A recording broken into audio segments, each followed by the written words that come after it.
This is an episode that should not have happened at the end of the Third Age, during which the cunning demon Lord Sauron was restoring his power and cultivating his power in Dolgordo. The great thief Mr. Bilbo Baggins is living a wonderful life of 6 or 7 meals a day in the bottom hole of his bag. The desolate king at the foot of the mountain, Solin Oak Shield, is leading his tribe in the pursuit of a better life in the Blue Mountains. The king of the forest elves, Thranduil, wore a crown of flowers from all seasons and became increasingly homesick. The wise grey-robed wizard Gandalf sensed the danger in Middle-earth, and the resurgence of dark forces was warning everyone everywhere. Soon, his protection would fall on the heads of the Durin tribe, and our protagonist begins his story in a shooting star. Keywords of the novel: the writing and chopping simulator of The Lord of the Rings without pop-ups. Download the complete collection of the writing and chopping simulator of The Lord of the Rings TXT, and read the latest chapters of the writing and chopping simulator of The Lord of the Rings. Chapter 1. Wedge. You are listening at novelfull.audio. Chapter 1. Wedge. Everything starts with a meteor passing over Zhongzhou, the only deity residing in the Eternal Hall and the father of all living beings, just as Eluveta suddenly noticed this meteor appearing in this space, which did not belong to her or her creations. Is it an interlude? The great deity pondered for a moment before seeing any movement. The meteor, which was originally faintly moving towards Rohan and Gondor, suddenly turned around and plunged into the vast wilderness of Rovanion, located in the eastern part of the Misty Mountains.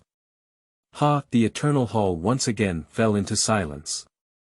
I have to mention that I am very conflicted when writing this paragraph because I know that Eluveta is not a generous person, or an inviolable person.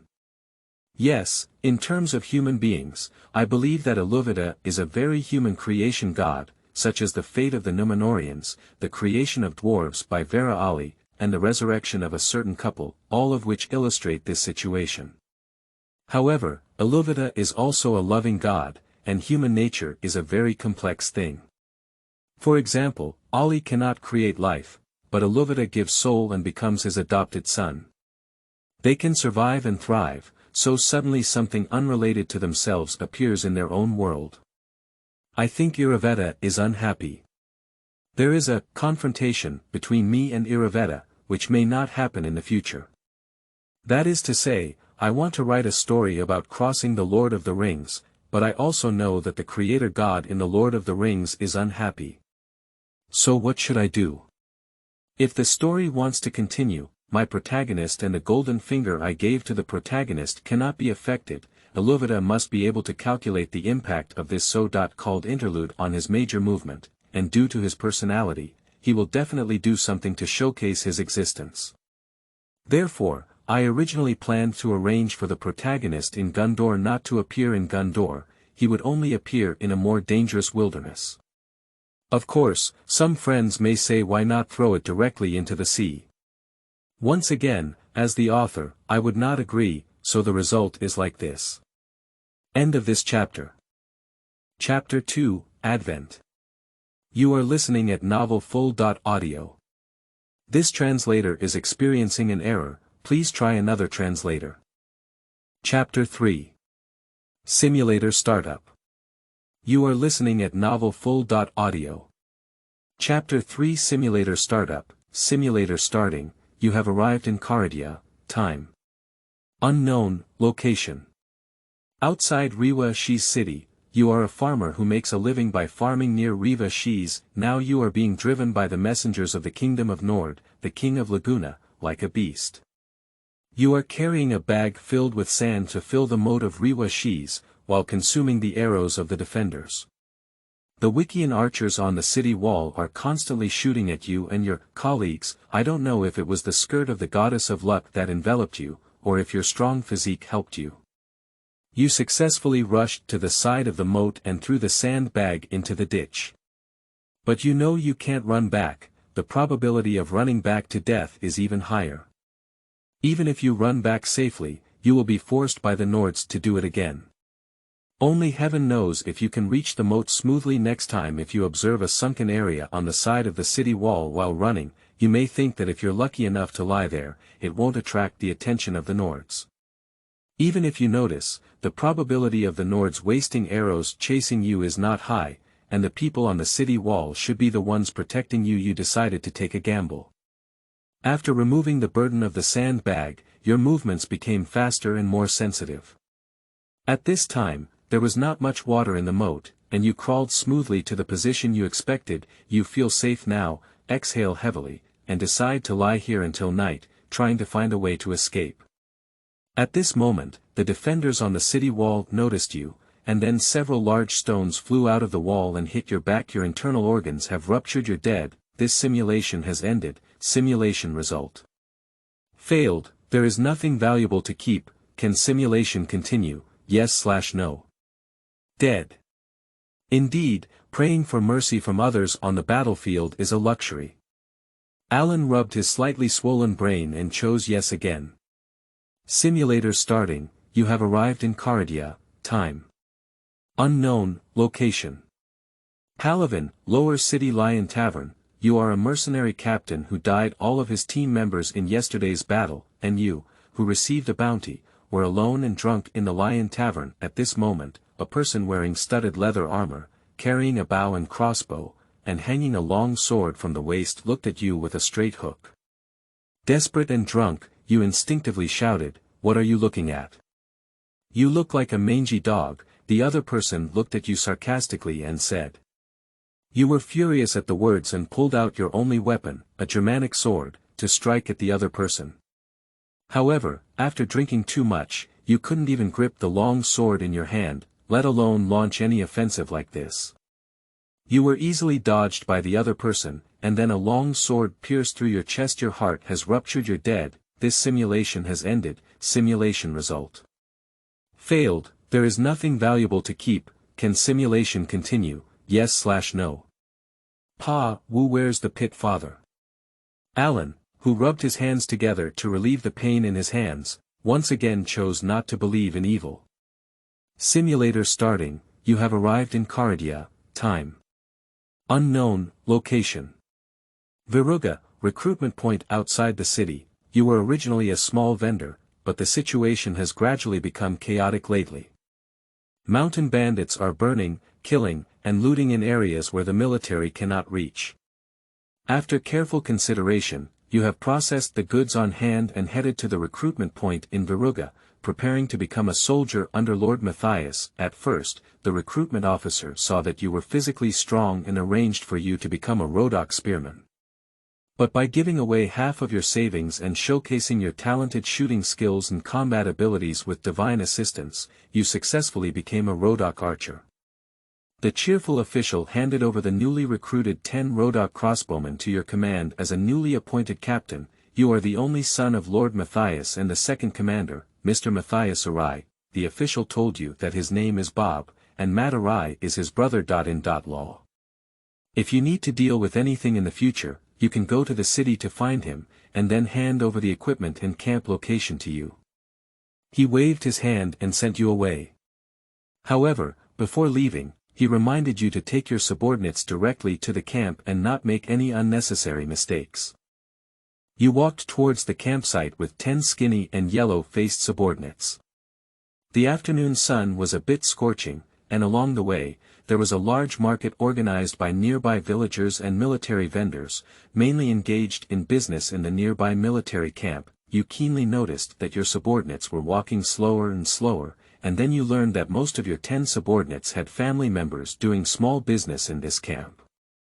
They wanted to visit their relatives, and the remaining 3 also wanted to have a few drinks before entering the camp. They told you that new recruits usually go through a period of training and cannot enter or exit the camp at will during the training period.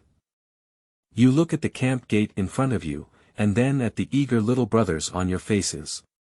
You agree, and you tell them that you will be waiting for them at a nearby food stall. You casually threw a few silver coins on the table.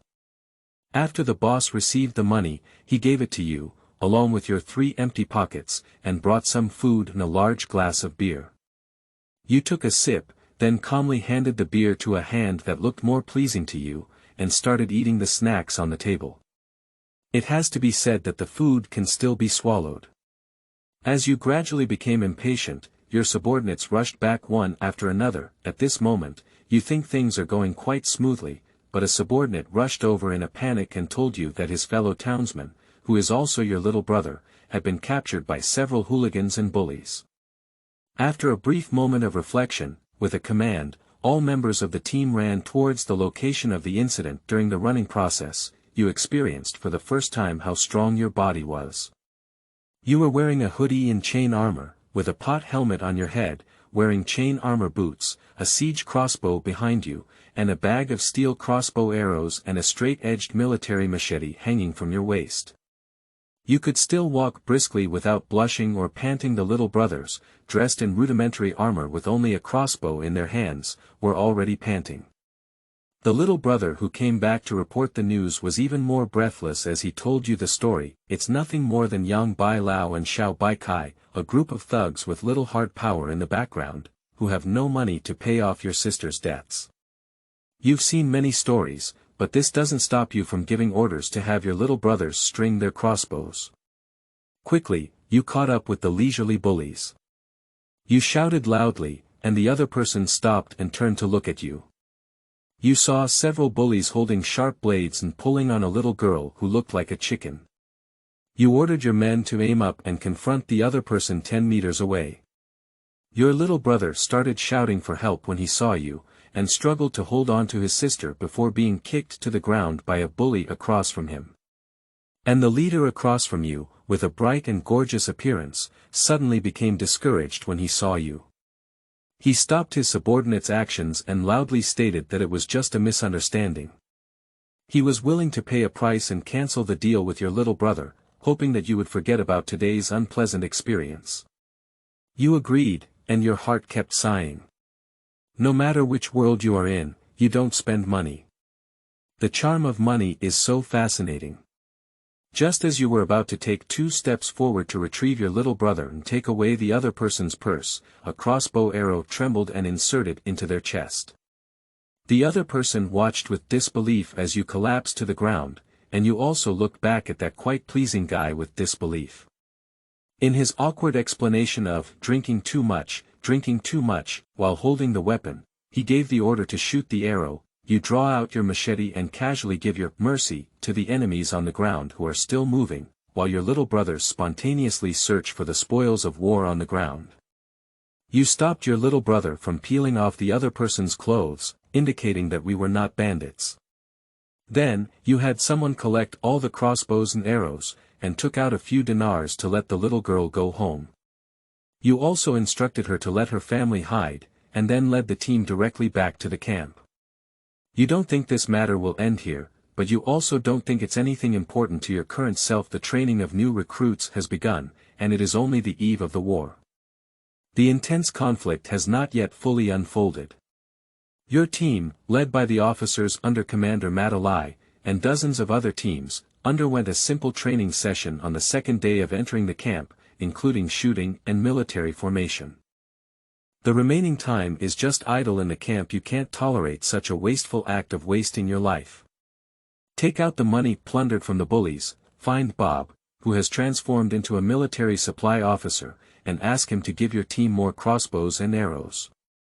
At the same time, ask him to help you get some animal organs, apples, and add food to your team. Bob, who received the money, readily agreed and, with a hint of mystery, told you that his brother-in-law had already taken care of your matter. You expressed gratitude for this, but you didn't pay much attention to Bob's words. A month has passed under your merciless whipping. Your subordinates persist in running for 2 hours every morning and 1 hour in the afternoon, and the remaining time is dragged by you to the shooting range to practice shooting. You firmly believe that there is no other talented shooter. Shooting hundreds of times a day can still cultivate some tactile sensation, and you have crazily made several draggable scarecrows, allowing your subordinates to compete and shoot moving targets every day. The winner will have extra meals at night, and even a dinar reward. The loser will be responsible for washing the toilet and clothes at night. Although your strange behavior was pointed at by others in the camp, it did not elicit any further reaction. Your team persevered under your slogan of sweating more in peacetime, bleeding less in wartime, and with you constantly adding food to them. Although it wasn't long, your subordinates finally looked like that one afternoon, while leading soldiers for shooting training, you were summoned to his tent by Sima Te Alai from your head. Half an hour later, you walked out. You were recommended by Bob to Matarai to complete a task that was not so simple in nature. Matarai's sister, Miss Emma, went missing on her way to visit his family in Jelkala. Matalai said that not many people know that Emma is going to visit relatives, and this is clearly a premeditated kidnapping. The specific affairs cannot be further explained. Therefore, the family has now obtained the position of the kidnapper. In order not to panic, please order your team to follow the family's investigator, Night Owl, and immediately set out to rescue Miss Emma. Upon receiving the order, you immediately found Bob and received the 10 sets of Rodok's skilled crossbowman's equipment promised by Lord Matarai. After all, your team is just a small team of Rodok crossbowmen, and you still need to strengthen your strength. After quickly organizing the team, the Night Owl took you on a journey.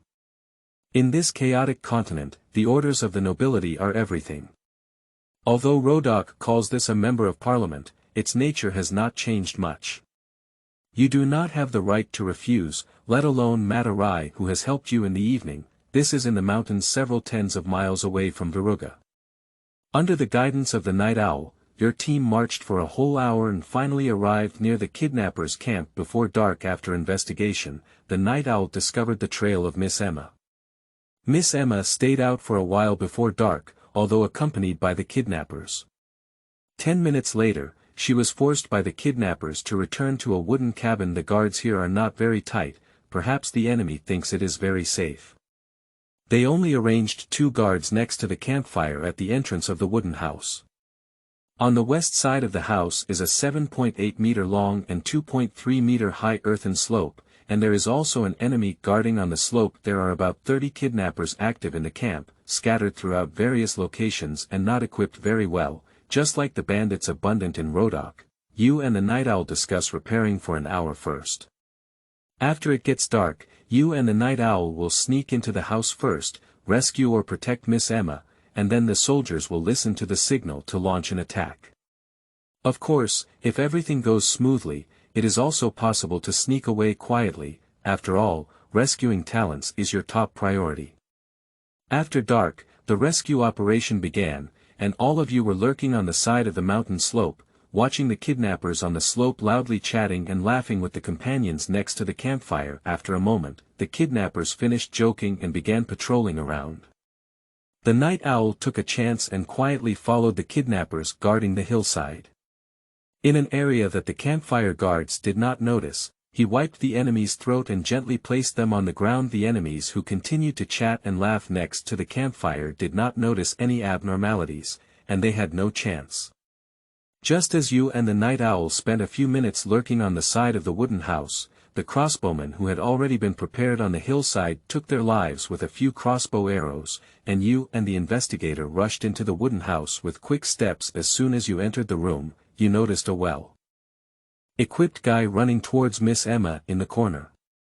Without making any stops, you quickly charged towards the enemy with your shield. The enemy was intercepted by your charge, and the Night Owl also swung his sword to stop a young man wearing leather armor shouting loudly, "You have been entangled with the enemy, and the battle has entered a white heat from the beginning." The opponent is wearing chain armor, holding a 2-handed giant sword, constantly waving weapons to attack. You can feel the difficulty of the opponent, but strangely, you do not feel any pressure. It seems that you are not a novice on the battlefield, but a seasoned veteran with excellent sword and shield skills. You constantly wave your broad shield to resist the enemy's attacks, while the military machete in your hand searches for opportunities to constantly attack. After the enemy blocks your attacks a few times, they choose to dodge and engage in combat, while you constantly oppress the opponent's range of activity. After all, this is inside the house, and weapons with both hands are not as effective. In the end, the Night Owl was the first to end the battle. After a few rounds, the young boy was stabbed in the right shoulder by a scout and fell down. Your enemy, who was very aware of the situation, put down their weapons and surrendered. He looked at you with hatred and said, "I am a nobleman, I request reasonable treatment." The shouting of the young man still caused a commotion in the entire camp. Your subordinates had already shot several enemies who wanted to break into the wooden house. Feeling that time was tight, you quickly tied up the surrendered enemies, gesturing for the scout to keep an eye on them and Miss Emma, and rushed out of the wooden house with a shield in hand in the darkness. You barely recognized that there were at least 20 enemies gathered on the opposite side, and quickly ran towards this side. You loudly ordered your subordinates to shoot at will, while curling up most of your body under the protection of a broad shield, ready to face the opponent's attack. However, the shock you had anticipated did not come. After one round of shooting by your subordinates, about 1/3 of the enemy lay down, and the remaining enemies scattered and disappeared into the vast mountains and forests. You blinked and then shouted to your subordinates to start cleaning the battlefield. In this battle, not only did you save Miss Emma, but you also captured the leader of the kidnappers. At the same time, there were more than 10 bound farmers in the kidnappers' camp, and some even knew your subordinates. You rescued them, and at the same time, you rudely drove them to carry your loot and leave the kidnappers' camp. Of course, before leaving, your subordinates prepared a quarantine zone and burned down the buildings in the camp with a fire to prevent any bandits from occupying it again. You, who returned to the camp, received commendation from Commander Madalai. As you emerged from Commander Madalai's tent, you have become a captain who can command 10 small teams. Although this is not a noble status, he is already a serious military officer. After all, Commander Arai only has 5 captains under his command, and the spoils and villagers you bring back will be handled by Bob. At the same time, you have also received news from Bob that in 3 days, Commander Madarai's troops will go to Grunwood Castle to defend against the attack of the Swadian Kingdom. This simulation has ended and has been archived. Retain the officer status of Captain of the Viruga 2nd Legion. Abandoning this status can permanently summon 10 skilled Rodok crossbowmen who are willing to fight for you, no matter which world you are in. Reward 1 reputation, 20 reputation, and 1,000 dinars. The dinar can directly purchase equipment and regular supplies from the continent of Caladia. Reputation can be exchanged for identity and your soldiers can be upgraded. Reputation determines the upper limit of your identity redemption and can be used for lucky draws, as well as some special effects. After using reputation as a consumable, it does not affect the upper limit of your identity redemption. Can simulation continue? Yes/no.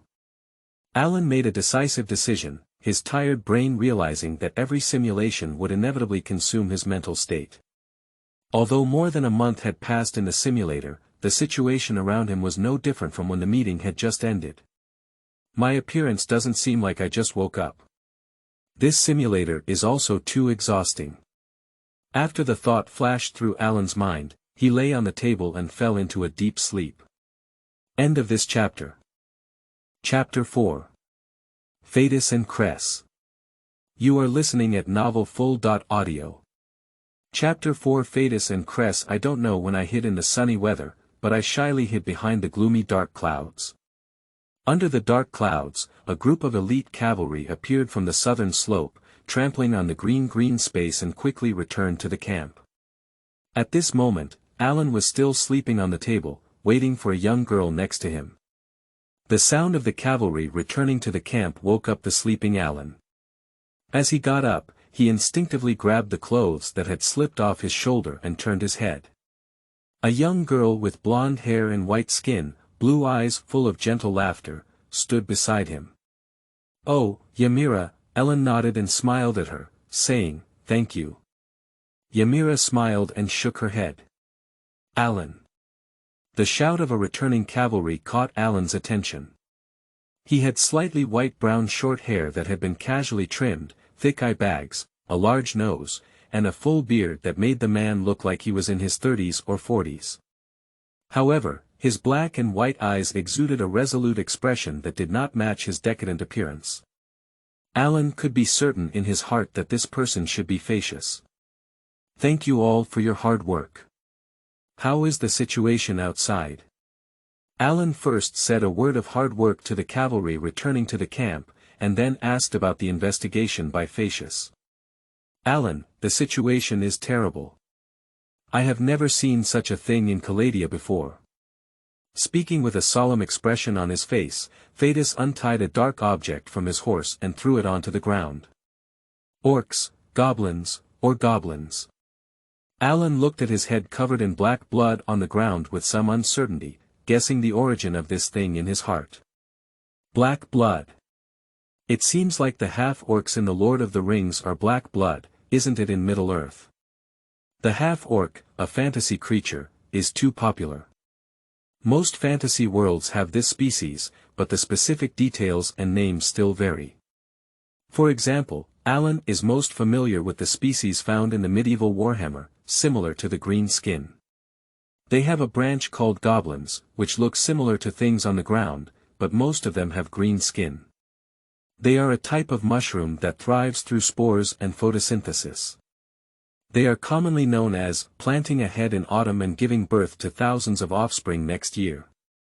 Fortunately, this is not the case. Otherwise, Alan would have to run away, and if he couldn't run away, he would have to wait until he died. And the most primitive and common half-orc in The Lord of the Rings, called Oak, is more in line with this head on the ground. Gray-black skin, sparse stray hair, ugly face, uneven and dirty teeth, of course, the most important thing was black blood. After kicking his head on the ground to confirm that the newly shed blood was also black, Alan's heart relaxed. If we had to give a name to the fantasy world, the last place in Alan's heart to go was the medieval Warhammer. It was a world full of despair, a despair that no matter how hard you fought, you couldn't shake off your predetermined fate. Not to mention that you only have one simulator, even carrying a red alert base car may not be able to withstand it. But the Lord of the Rings is different. If it were in the Fourth Age, under the protection of King Elisa, as long as the household registration problem was solved, how could one still live the life of a local tycoon with an emulator? Although there was no internet, Alan felt that he could be wronged Omega yes. But if it's from another era? Anyway, as long as it's not the First Age, should still be able to struggle with these subordinates and emulators. Alan, do you know this thing? Fatis keenly noticed Alan's movements and facial expressions, and was certain that he might know this thing. His worries were half relieved, and his solemn expression on his face also diminished. I know what this is, it's dirty orcs, also known as orcs, they are servants of darkness, the devil's claws, this is not a species of Caladia. Alan answered Fatis' question with his mouth, but his mind was filled with Fatis information. Fatis, in fact, is a young man with a middle-aged face and a worried expression. This is because his appearance has changed during a major upheaval. According to online reports, he is only in his 20s, a legitimate aristocratic son who used to be an officer in a cavalry unit in Swabia. I was able to give up my bright future and choose to wander because I accidentally killed my own younger brother while competing for a woman. It should be this woman who placed bets on both ends, fooling the two brothers of Fatis. In the end, the brother took the initiative to attack and was accidentally killed by Fatis. Now he is on a journey of redemption, seeking spiritual redemption. Since he can serve as an officer in this team, then the actions of this team must have been recognized by Fatis. And I must be an honest and kind leader, which is not an easy task. I need to pay attention in the future. Alan silently speculates about his future direction of playing. As soon as he heard that this thing was not a creature of Caladia, Fatis, who was originally at ease, suddenly picked it up again and quickly asked, "So who are we now?" Alan didn't directly return to Fatis's question. He kicked his head on the ground again and asked, "Let's not talk about this for now. Let's talk about the investigation last night and today. I need some information, and I'm also curious about how this thing on the ground came from." Faced with Alan's question, Fatis didn't say much either. He calmed down and described in detail what happened from last night to morning. Yesterday, the team was indeed stationed in the campsite around Vizon, and there was no abnormality in the first half of the night. Fatis, in order to prevent retaliatory attacks from pirates, specifically requested to arrange more crossbowmen to guard the safety of the surrounding campsite. Speaking of these campsites, they were established by Alan's predecessor near Riva Shiz for the convenience of leading troops to pursue pirates for a long time. Although the local residents have a favorable impression of Alan who cleared these moths. But in most regions, power holders, in order to maintain their own rule and stability within their territories, do not welcome elite troops like Alan, especially mercenaries. After all, the reputation of mercenaries is mixed, and some teams have lower limits that are not much better than bandits. So, Alan's predecessor, through various efforts, obtained the permission of the highest-ranking nobleman in Riva, Marigaboy. Then he took out a considerable reward from his pocket and hired local villagers in various villages, relying on existing resources to establish campsites for mercenary groups to station in the surrounding areas. Halfway through the report, Fatis generously praised Ellen, saying, "Ellen, I have to bring it up again, that is, you. I have never heard of a mercenary commander who would spend so much energy and money building these camps in order to provide a safe and comfortable living environment for team members. You are so kind to your subordinates." Upon hearing the praise inexplicably, Alan understood what was going on in his heart. He could only respond awkwardly with, "What should be, what should be." He didn't know what his predecessor had thought. Isn't it good to have this money to recruit more soldiers? The topic returns to this morning. Fatis was awakened by Deservius, and the third awakened person was Ymira, because Ymira has been taking care of Ellen's daily life for a long time. At the same time, Ellen has emphasized more than once that no more people are allowed to enter his tent unless absolutely necessary. Although what happened in the morning was bizarre, there was no imminent crisis, so Fatis instructed Ymira to awaken Ellen. After waiting for a moment, he found that Ellen did not appear, so he led the cavalry out to investigate. But when it came to this, Fatis mentioned that after entering Alan's tent, Ymira immediately came out, unsure of what had happened inside. Although Fatis's decadent face also became somewhat lively and gossipy when he mentioned this, Alan did not have any desire to satisfy Fatis's curiosity, but continued to inquire about the situation of the orcs. Next, Fatis began to talk about their investigation. He led his cavalry to explore the camp as the center, and found that on the east side of the camp was an endless forest, while on the west side was a mountain range that extended to the horizon. The large river flowing in the middle separated the wilderness between the two. The specific situation was that they rode their horses and slowly ran north along the river for more than half an hour without noticing any human habitation. Then they turned around and circled east from the wilderness, followed by walking south for more than an hour. As a result, they caught up with a small group of oak riding a black wolf in a shallow bank of the river. In such encounters, Alan could imagine that species like orcs, who knew at first glance that they were not part of an orderly camp, would be cleaned up by Fatis like monsters, let alone riding wolves. This is actually mutual. When these wolf cavalry see humans like Fatis, their first reaction is definitely not to come up and say hello. Hello, hello, everyone. So the battle was definitely about to erupt. After a brief standoff between the two sides of more than 20 cavalry, each wielding their weapons and charging towards the other side. Although Fatis and his companions had been running for almost 2 hours, the cavalry of Swadia had a strong fighting force and completely annihilated them at the cost of only one minor injury. When Fatis reported here, he paused for a moment, looked at Alan's expression, spread his hands, and then said, "At this moment, I can't find Kress." Ah! Upon hearing this news, Alan was taken aback. Yes, Kress sneaked away quietly at this moment.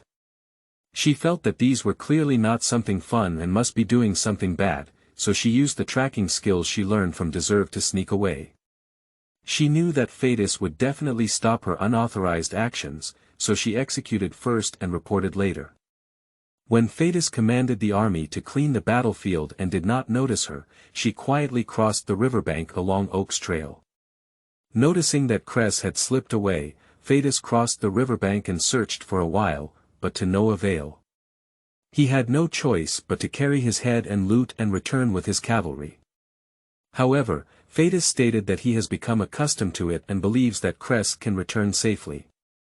Without Tikriza's fierce throwing, the first-class white steed she rode can ensure Kress's safety. That horse is full of spirituality and exceptionally divine. Fatis said that he had been envious for a long time, but unfortunately, Alan gave the horse to Kress as a gift in gratitude for his life-saving kindness. Kress's riding skills are not particularly good, but the two of them have been together for quite some time, and there is some tacit understanding. Okay, that's all we can do.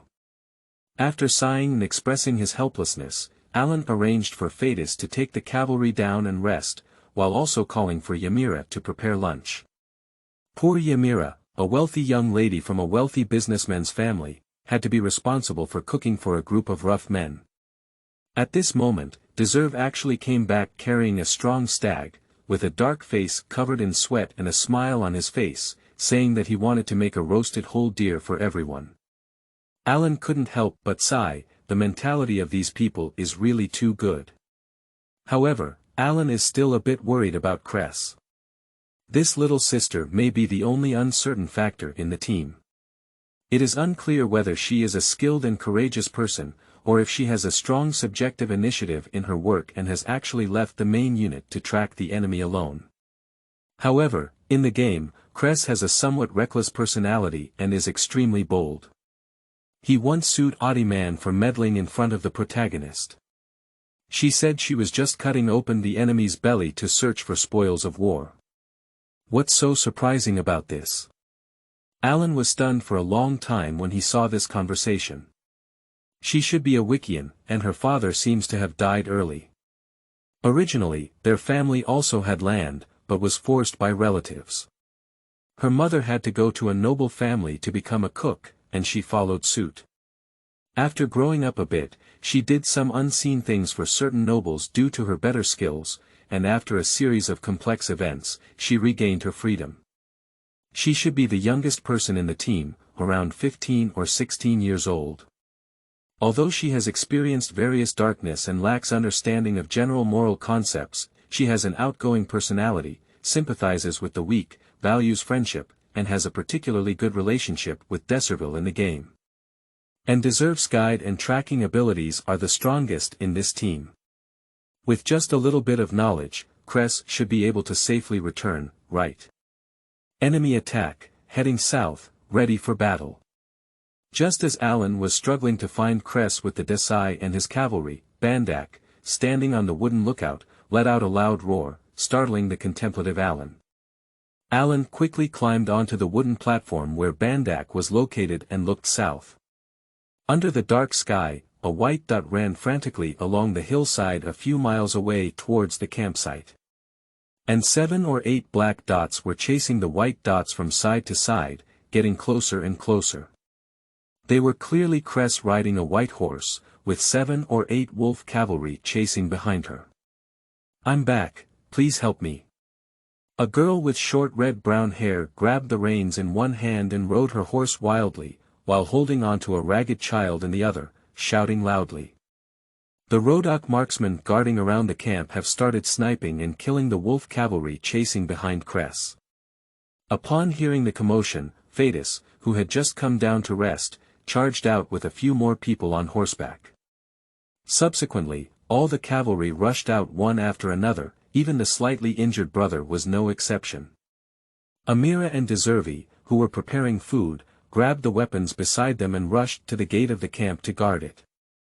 Even Odiman drew his long sword from his waist and made a defensive gesture. All of this was completed in just a few minutes. Alan stepped down from the high platform, and the fully armed Elaine, carrying Alan's weapons and horses, was already waiting. The young and handsome face was full of eager expressions, but I didn't expect this young man to be a battle maniac. However, it was none of Alan's turn to do anything, and the battle had already ended. Fatis, with his cavalry in light gear, rushed out to catch up with the wolf cavalry who were preparing to turn around and retreat, leaving nothing but a massacre. "Boss, prepare to save people. A village has been attacked by these monsters." The girl with long red-brown hair, sweating profusely, walked and shouted as she hugged the child, charging towards Ellen. Cut it first and report it later, right? I slipped away without saying a word, right? Ha! Alan worked with Elaine to help him wear armor while glaring at the freckled girl who had not yet grown. After pausing for a moment, he continued to ask in frustration, "We'll discuss your matter later. How many of them are there?" "There should be 50 or 60 of them, all of them are monsters riding those black wolves.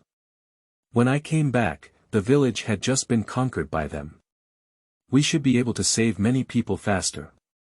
Kress, who was originally full of anxiety, instantly transformed his expression into unhappiness. He felt that he was not wrong, but he didn't dare to directly refute Alan. He had to turn his head away in frustration, answer Alan's question, and then pout and kick away Oak's head at Alan's feet. "All right, I got it." Upon receiving the news, Alan thought for a moment and felt that he should go and save the villagers. Based on his observations, most of the people in the team were hoping to give orders to save the villagers, and his predecessor would inevitably issue orders to save the villagers. Even if it's not about the importance of acting and following one's own heart, Alan still wants to save people, and he estimated his combat power, which should be manageable. After considering it, Alan looked around the crowd gradually surrounding him, looked at their eager eyes, and loudly announced his decision, "Everyone, 10 minutes of preparation time. After 10 minutes, all the people who can ride horses will gather here." The subordinates who received orders returned to their tents one after another, quickly wearing their respective armor while helping each other. Wearing armor, Alan naturally flipped over and mounted his horse, reaching out to take the heavy cavalry gun and cavalry kite shield handed over by Elaine. Then, with an excited expression on his face, Elaine also flipped over and mounted his horse, following Alan out of the camp. The coordination between the two was incredibly smooth, as if this scene had appeared between them countless times. Alan, who walked out of the camp on horseback, felt somewhat bewildered. In his impression, he had never ridden a horse before, at most he had seen it before. And in the situation where things are approaching, these things are completed subconsciously without any brain, as if the brain is desperately saying, "I don't know, I don't know, I don't know," while the body responds calmly, "It's okay, let me show you something." The situation was a bit strange, but what made Alan feel even more strange was that a few Rodok marksmen also pulled horses out of the stable, then flipped over onto their mounts and followed behind Alan. When will there be a cavalry archer with a siege crossbow? Is this a newly developed tactic?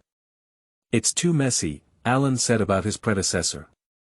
After a moment, Fatis, Deservius, Kress, and even Ymira all arrived at Alan's side fully armed.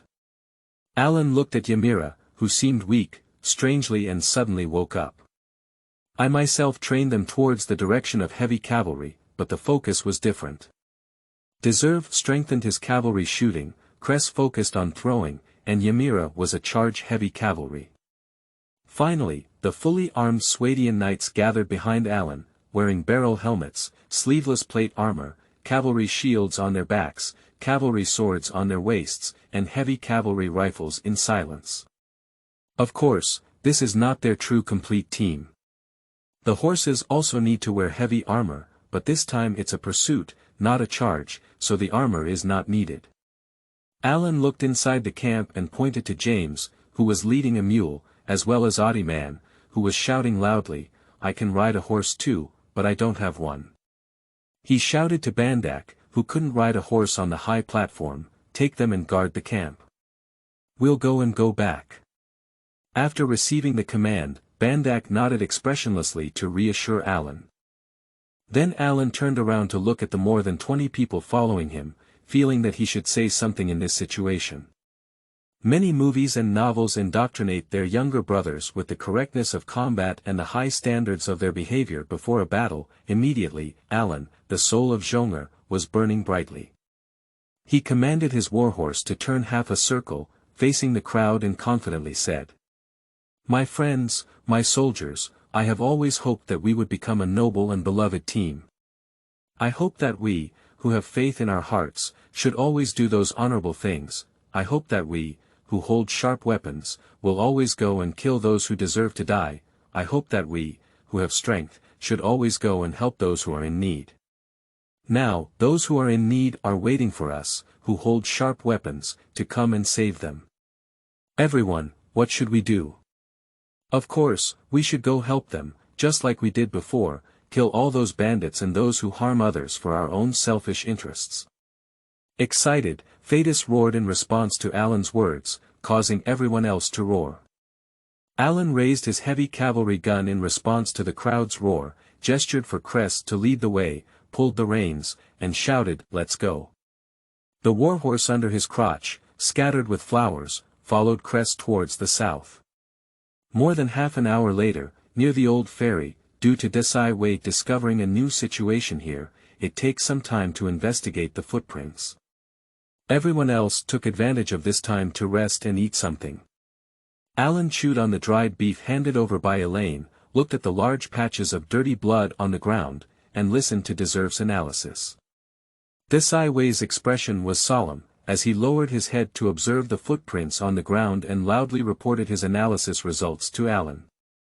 "Sir, I think we need to continue chasing south. Look at these footprints, dozens of zodiac wolves with dozens or even hundreds of humans walked across the river and waited for a while before heading south. The footprints are very new and should not be too far away.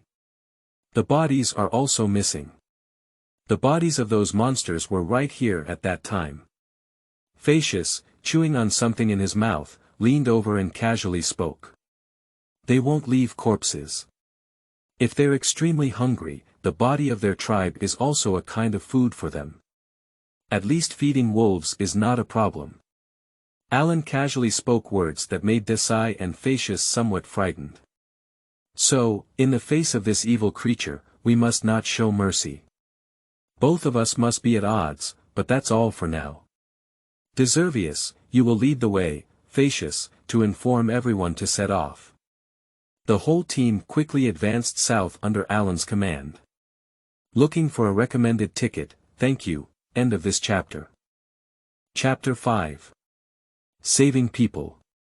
You are listening at novelfull.audio. Chapter 5. Saving People. Under the dark sky, a group of wolf cavalry were walking leisurely on the vast wilderness with hundreds of prisoners. Their dirty faces were filled with cheerful smiles, and the sunny weather this morning was really bad for Oak. It had been disturbing the village all night without any results. After dawn, they had to retreat. Unexpectedly, the sky was soon overcast. With the help of the weather, these wolf cavalry turned around and killed a rifle, catching the village off guard and breaking through its defenses. The men who could fight back were slaughtered clean, and the entire village was burned down by them in one fire. Now they are taking the remaining elderly, children, women, and children, and following the orders of their leader, the Orc King, heading towards Dolgordo, intending to pay tribute to the captives they hold to Sauron, who is cultivating his power there. At this moment, Alan, who was catching up with his troops, crossed a hill and found their figures.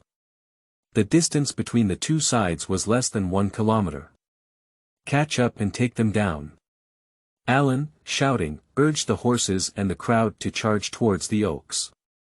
Of course, a surprise attack is impossible. In fact, the sound of horses running is very loud.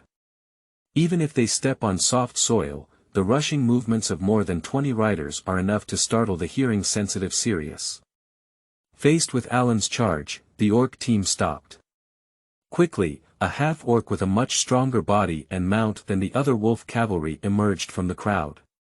He waved his weapon and shouted a few words, then led most of the wolf cavalry to launch a counterattack against Alan and the others. And the remaining wolf cavalry, waving their whips, drove hundreds of humans quickly south. The troops of both sides quickly approached under the gloomy black clouds. At this moment, Alan, who was rushing at the front of the team, was in a wonderful feeling. He thinks he should be excited, scared, and at least his hands should be trembling. However, there was none. The right hand holding the heavy cavalry gun was incredibly firm, constantly thinking about what to pay attention to when charging, what to do when facing cavalry, what to do when facing infantry, how to deal with enemies throwing garbage at you and shooting at you, as if the body was telling the brain what to do in reverse. This gave Alan a sense of detachment, as if his body was not being commanded by him, he was actually just a spectator. Watching the Rhodok archers riding on horses shooting towards the wolf cavalry team of 50 or 60 riders on the opposite side, watching them hang siege crossbows on the hooks of their saddles, and then draw out their straight-edged machetes with their backhand to continue charging. Watching Deserve constantly bow and shoot at enemy mounts at the edge of the team, each time a pack of wolves tumbles to the ground, watching Kress quickly throw his javelin towards the approaching enemy, each javelin causing a pack of wolves to lose their knight. Watching Fatis, Elaine, Ymira, and a dozen Swadian knights waving their weapons, closely following behind them.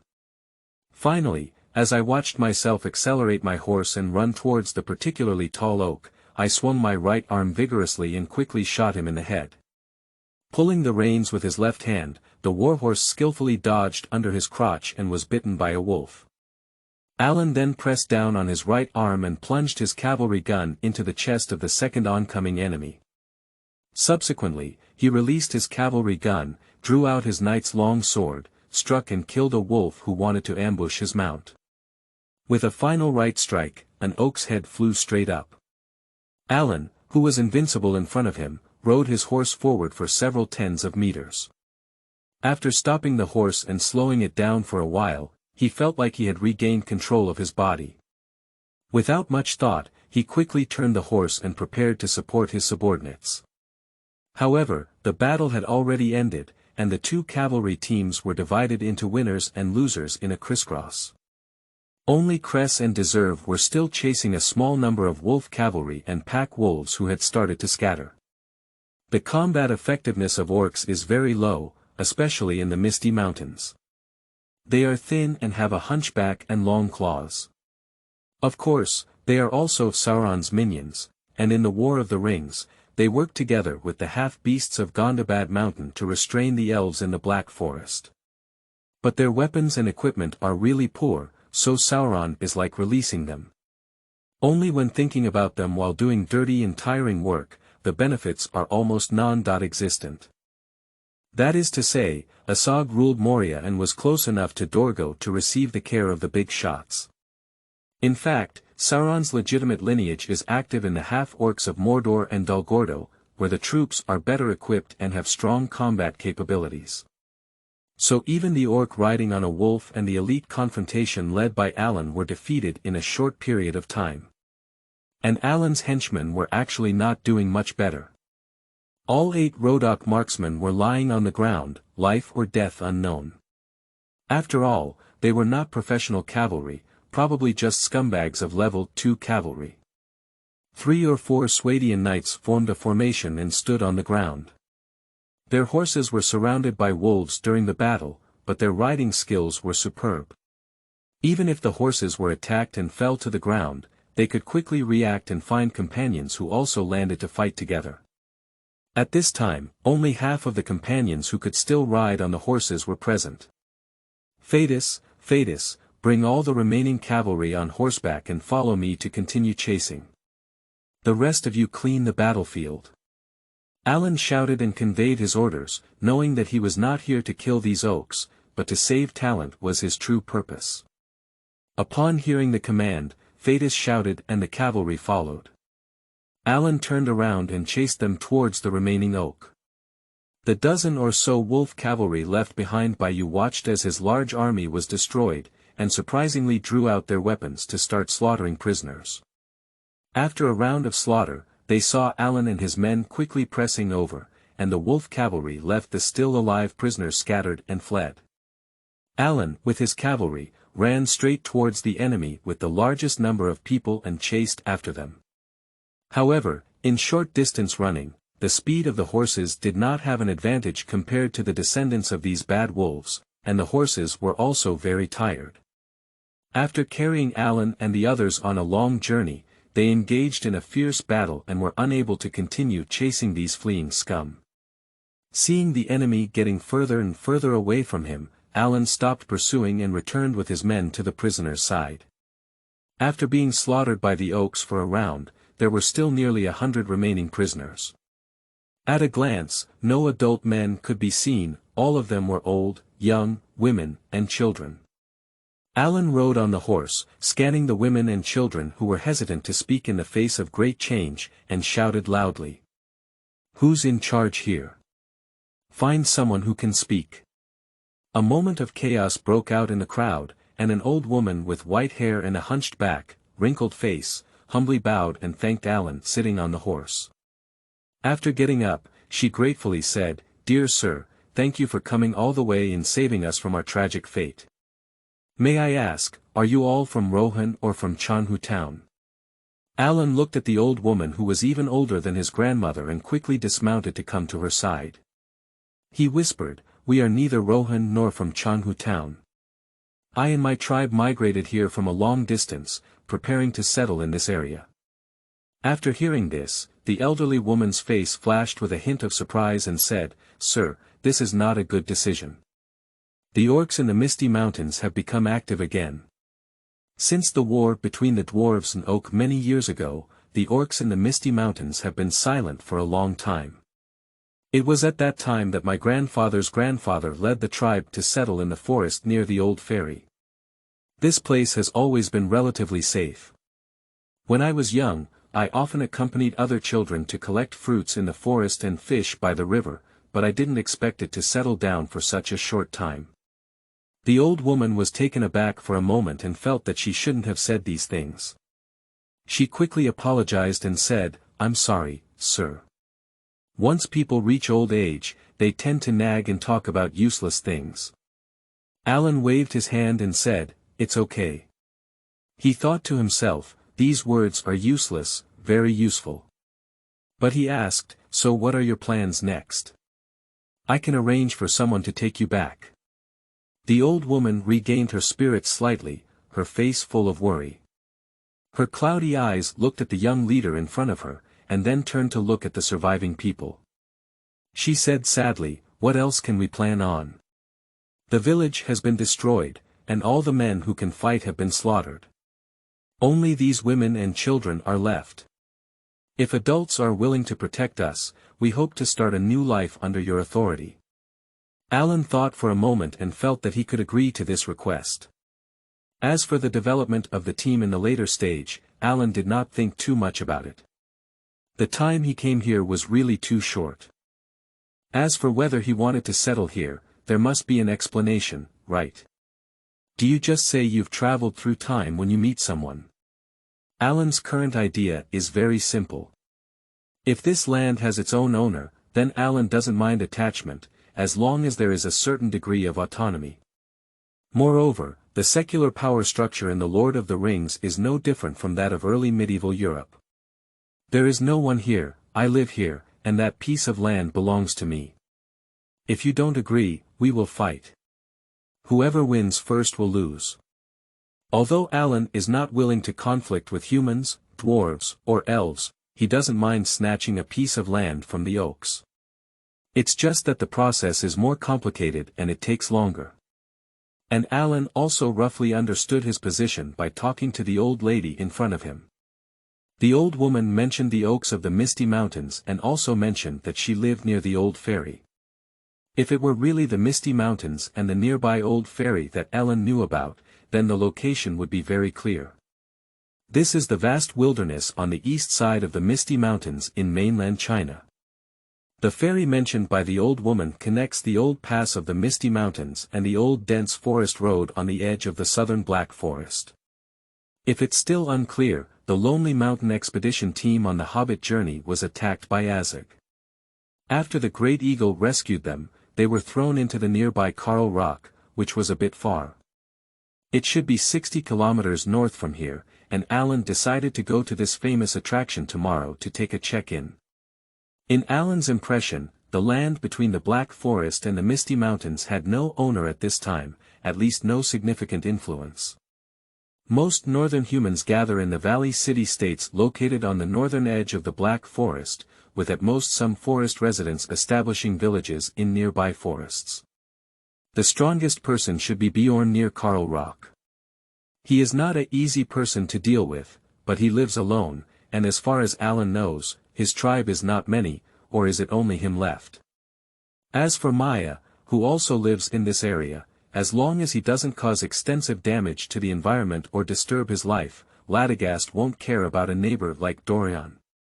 And now, more than 100 years after the Battle of the Dwarves and Oak, the fact that the Oaks are so arrogant is definitely not after the Battle of the Five Armies, because that battle also destroyed the Oaks in the Misty Mountains. Until the Battle of the Lord of the Rings, most of their time was spent doing oaks with their tails between their legs. So it's already before the Battle of the Five Armies. The distance between the Battle of the Five Armies and the Battle of the Dwarves and Oak should be 100 or so years. Alan didn't remember the specific time so clearly, and the time span here is still a bit long. Alan can't accurately locate the current year. However, being able to enter the Third Age is also a good thing. At least Alan knows a little about the major events during this period. If it were the First Age where immortals fight, Alan wouldn't have the confidence to survive on the battlefield where Maya is everywhere and elves are not as good as dogs. Do you not see that during the Twin Towers plot, the Ents besieged Isengard with a belief in death, which is enough to show the severity of the war in the First Age? So now in this situation, there is no way to go back anyway. If possible, Alan hopes to use his own efforts to shelter some of the northern humans who have been plagued by disasters in this era. And you can also witness great deeds one by one. Although you can't catch up with the War of the Ring, you can still participate in the War of the Five Armies. If you have the opportunity, you can also see the treasures left by the ancestors of Solin Oak Shield and the talkative dragon Smog. That's also great. Movies are not as good as being in person. We have just migrated to this place, and currently the conditions may be a bit difficult. However, my tribe will gradually arrive here. I think life will get better and better. I mean, welcome to join us. Due to his lack of experience and somewhat awkward expression, Alan officially responded to the old woman's request. The old woman heard Alan agree to her request, and a slight smile appeared on her face. She continued to muster her energy and said, "Your Excellency, thank you for your kindness." She paused and continued, "I'm really confused. I haven't introduced myself for so long. My name is Dorothy Lessing, you can call me Dorothy." Alan nodded and said, "Just call me Alan." After speaking, he called out Fatis, who was wrapping up the villagers, and introduced them to each other. He instructed Fatis to help Dorothy bury the people killed by Oak, and to find ways to bring the injured who had already been treated urgently by Fatis back to the camp, so that they could be saved as much as possible. After arranging everything here, Alan mounted his horse again and rushed back to the previous battlefield. From a distance, he could see Amira dressing the wounds of the 3 Luo gods sitting on the ground. And Arian, along with 4 horseless cavalry and 3 still mobile gods, piled up the enemy's corpses and prepared to burn them. Desai Wei was on high alert and waved his hand to greet Alan when he saw him return. "Kress, where is Kress?" "Oh, squatting next to the pile of corpses looking for something." Alan was a bit curious about what Kress had found, but it was clearly not the most important thing at the moment. With reason and emotion, Alan should have gone to see the situation of the injured first. Alan and Ymira, who were dressing up the wounded, greeted them and nodded in response. They then noticed the 2 unconscious Luo gods next to them, whose faces had been cleared of blood. They lay motionless, with only slightly undulating chests proving that they were still alive. Ymira finished the bandage on her hand, waved and wiped the sweat off her face, saying with a smile, "Your Excellency, you're back. How is the situation ahead?" Alan looked at Jamila, who was covered in blood but didn't know it, and felt a bit strange. Why could Jamila, who was naturally kind in the game, still laugh at this moment? Is it because I'm used to seeing life and death? The person has been saved, but the remaining scum has escaped. Alan answered Amira's question and then crouched down cautiously, asking, "How are the casualties?" "These 2 people." Ymira was taken aback, and her smile became even gentler. "What's wrong with you, sir? Arnold and Arnold are really lucky. When they fell, they just broke their heads. They deserve it. If they broke their necks, they wouldn't be able to save them. Fortunately, they're just unconscious now. After lying down for a few days, they should be able to recover. This time, they're really lucky, there were no companions who died directly. As she spoke, Ymira's expression gradually became a bit desolate. Unlike last time when Armin was shot in the head, he just disappeared like that. If you don't die directly but become unconscious, how many days will it take to recover? Alan couldn't distinguish for a moment whether it was reality or a game. However, since Ymira said so, Alan felt that he shouldn't be too surprised and should observe more. There was something wrong with the team. Then, Alan comforted the injured and greeted Ymira, preparing to go find Kress and see what the little girl was looking for. "Did you find anything fun?" Alan, who had quietly stood behind Kress, suddenly said. Kress, who was concentrating on searching for spoils of war, jumped forward when he heard the sound, and a flying knife quickly appeared in his hand. Then he turned his head and saw Alan, his dirty face showing an angry expression. "Boss, don't suddenly talk behind me like that. I'm ready to throw the flying knife at you." "I threw it very accurately, swish swish swish swish swish swish," Kress said as he made the gesture of throwing the flying knife. Of course, it wouldn't really be thrown out. After a while of fuss, Kress pulled out a pendant from somewhere on his body. It was a small rough sapphire that had only undergone preliminary polishing, with many areas still having spotted outer skin. But this does not hinder its beauty. The exposed part is a deep sea blue color, swaying slightly in Kress's hand, shimmering with charming light. A thin hemp rope happens to be tied to the depression of the sapphire, and from the degree of lubrication of the gemstone's outer skin, the former owner should have loved it very much. "This is for you." As Kress approached Alan, he lowered his head and whispered, "Boss, don't be angry with me anymore. Do you think if it weren't for me, could you save so many people?"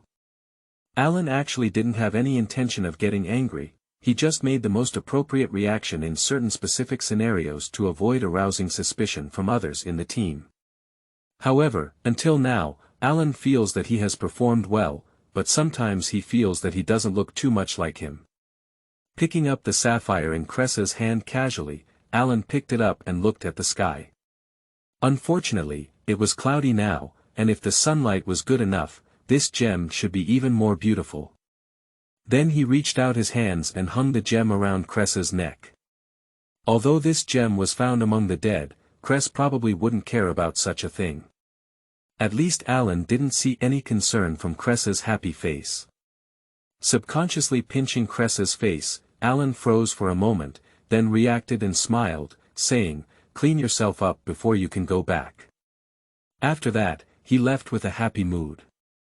Alan, who didn't want to do anything, returned to the vicinity of Ymira and sat down, chatting casually with the injured, seemingly casually trying to understand his past performance from their mouths. Before we had a few words to talk about, we saw the young man Elaine walking over with a limping oak bound in his hands. "Sir, this guy is still alive. Would you like to have a trial?" Elaine tugged hard at the rope, and Oak stumbled and knelt in front of Alan. Although he was kneeling, he looked at Alan with a disdainful expression on his face. Alan looked expressionlessly at Oak kneeling in front of him. "Ha!" He sneered and stood up, grabbing his collar. With one force, he slowly lifted him from the ground to a height where he was at his own level. Alan stared fixedly into his eyes and slowly said, "Who is your master? Where are you going with these prisoners?" You can see that this Oak was in great pain, kicking and kicking wildly, trying to find a support point for himself. His bound hands were swinging wildly, and an unpleasant voice squeezed out of his throat. "Since you dare to move the tribute given by the leader to the Lord, the leader will definitely not let you go." "Who is your leader? Is it Azog? Borg? Or the chubby guy from Orc's town?" Oak, who was lifted up, had a fierce expression on his face. His mouth flowed into Alan's hand, but he still spoke hard. "You don't have to worry about asking, because you're all dead." My leader will definitely come with an endless army. Alan didn't even let him finish speaking, so he threw him to the ground. After taking a few quick breaths, this dirty guy chuckled ominously, with an undisguised mockery and contempt in his laughter. Ha ha ha ha ha ha, fear, scum, you have touched the tribute the leader gave to the Lord. Soon, you will all be killed, caught, enslaved, and the leader will never let you go. Alright, I know that chubby guy from Orc's Town is your leader now, you don't have to say so much. Just now, when Alan was saying a few names, when he mentioned Azog and Borg, Oak's eyes didn't react much. When he heard the word, chubby guy, Oak's eyes immediately changed, and Alan knew who he was under. Alan waved his hand and said, take him on the road. Okay, sir. Elaine answered and turned around with a heavy kick, kicking Oak, who was lying on the ground, and forcefully pulling him towards the pile of bodies that had already been ignited. Alan, who sat down again, took a soft breath and looked at the thick clouds in the sky. Don't rain at all. Looking for a recommendation ticket and a collection. Thank you, end of this chapter. Chapter 6. James. You are listening at novelfull.audio. Chapter 6. James. When Alan and his group returned to the campsite, it was already very late. Today, the heavens really gave Alan face. Not only did it not rain, but the moon also appeared from the clouds. Everyone slowly returned to the campsite by the moonlight. As soon as they returned to the camp, Ellen arranged for everyone to rest and then asked James to prepare food. After a hard day's work, Ymira and Deserve immediately refused, saying that it was better for the two of them to prepare. Due to the large number of returning personnel, including the original soldiers in the camp, there are still over 150 people. Finally, Doris accompanied by a few village women and worked with Ymira to cook several pots of thick soup using half-cooked deer from Deserville's noon meal, paired with potatoes and cabbage. I managed to find a way to heat up the several baskets of bread that I purchased at Riva Car, and finally arranged a warm meal for everyone in a short period of time. During mealtime, Ellen summoned all of her original team to the marching tent at the campsite, but at this time Deserve was doing security work and she did not come. In fact, Alan's camp is quite good. It covers an area of hundreds of square meters. Who knows how much golden dinars Alan's predecessor spent on building this camp. From the outside, it is a fence surrounded by wooden boards that are over 1 meter high, while inside, there is a pile of soil that is nearly 1 meter high. This way, the guards of the camp can stand in a relatively high position and use bows and crossbows to more conveniently attack incoming enemies. There are wooden observation towers on both the southeast and northwest sides of the campsite, providing a clear view of the surroundings. Most of the time, the night watchers stay in these two places. The gate of the campsite is open on the south side, facing north and south. At the center is a wooden cabin for storing supplies and spare armor, surrounded by several wooden carts. On the west side is a row of stables, where the entire team of horses stay. Beside the stables, there is some hay stored for the horses to eat. Of course, it is not allowed to feed all the horses, as it can cause weight loss. Additionally, a portion of the legume feed is stored in the cabin. On the east side are two large cone-shaped tents, where cavalry, marksmen, and all the men of Fatis sleep. The center on the north side is the largest tent in the camp, also known as the marching tent, which is specifically reserved for meetings to discuss the next step. Alan's small tent for rest is located on the east side of this tent, while the west side is where women sleep and cook. At this moment, almost everyone gathered in the tent with soup in one hand and bread in the other. The tent was packed with people, some sitting, some standing, and the sound of chewing food and sipping soup filled the entire tent. Alan, sitting in the center of the table, took a soft sip of the hot broth. Cough, cough, he cleared his throat and glanced at the gradually calming crowd. He spoke of his long-prepared words, "I am glad that my companions who followed me out to fight have come back alive, and I am also grateful to those who worked hard to guard the camp at home. Everyone has worked hard." After pausing for a moment, he continued, I would like to express my gratitude to all of you for your brave and correct actions during this critical moment. You presented me with your long sword when I called out. Here, I express my gratitude." As he spoke, he lowered his head and took a sip of broth, put down his bowl of soup, waved his hand and smiled as he looked at the increasingly nervous crowd, saying, "Don't be so reserved, everyone. Actually, I don't want to say these strange things at all. I just feel grateful to everyone, so I should be more formal. Next, I have a few messages to share with you. I think everyone is curious about our current position and our future plans. It's okay, and that's all I want to say." At this moment, there was a slight sound of drinking soup and chewing food again in the tent, but it was not significant and did not affect Alan's speech. Alan looked at the relaxed crowd and said, "The first news is that this is not Caladia, not our hometown, and the time to go back is far and wide. I can only say that we will live here in the short term, or in other words, forever."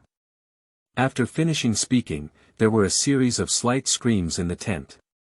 Alan raised his hand and the sound stopped. Then he paused for a moment to see if anyone wanted to ask a question. Unfortunately, no one had this idea.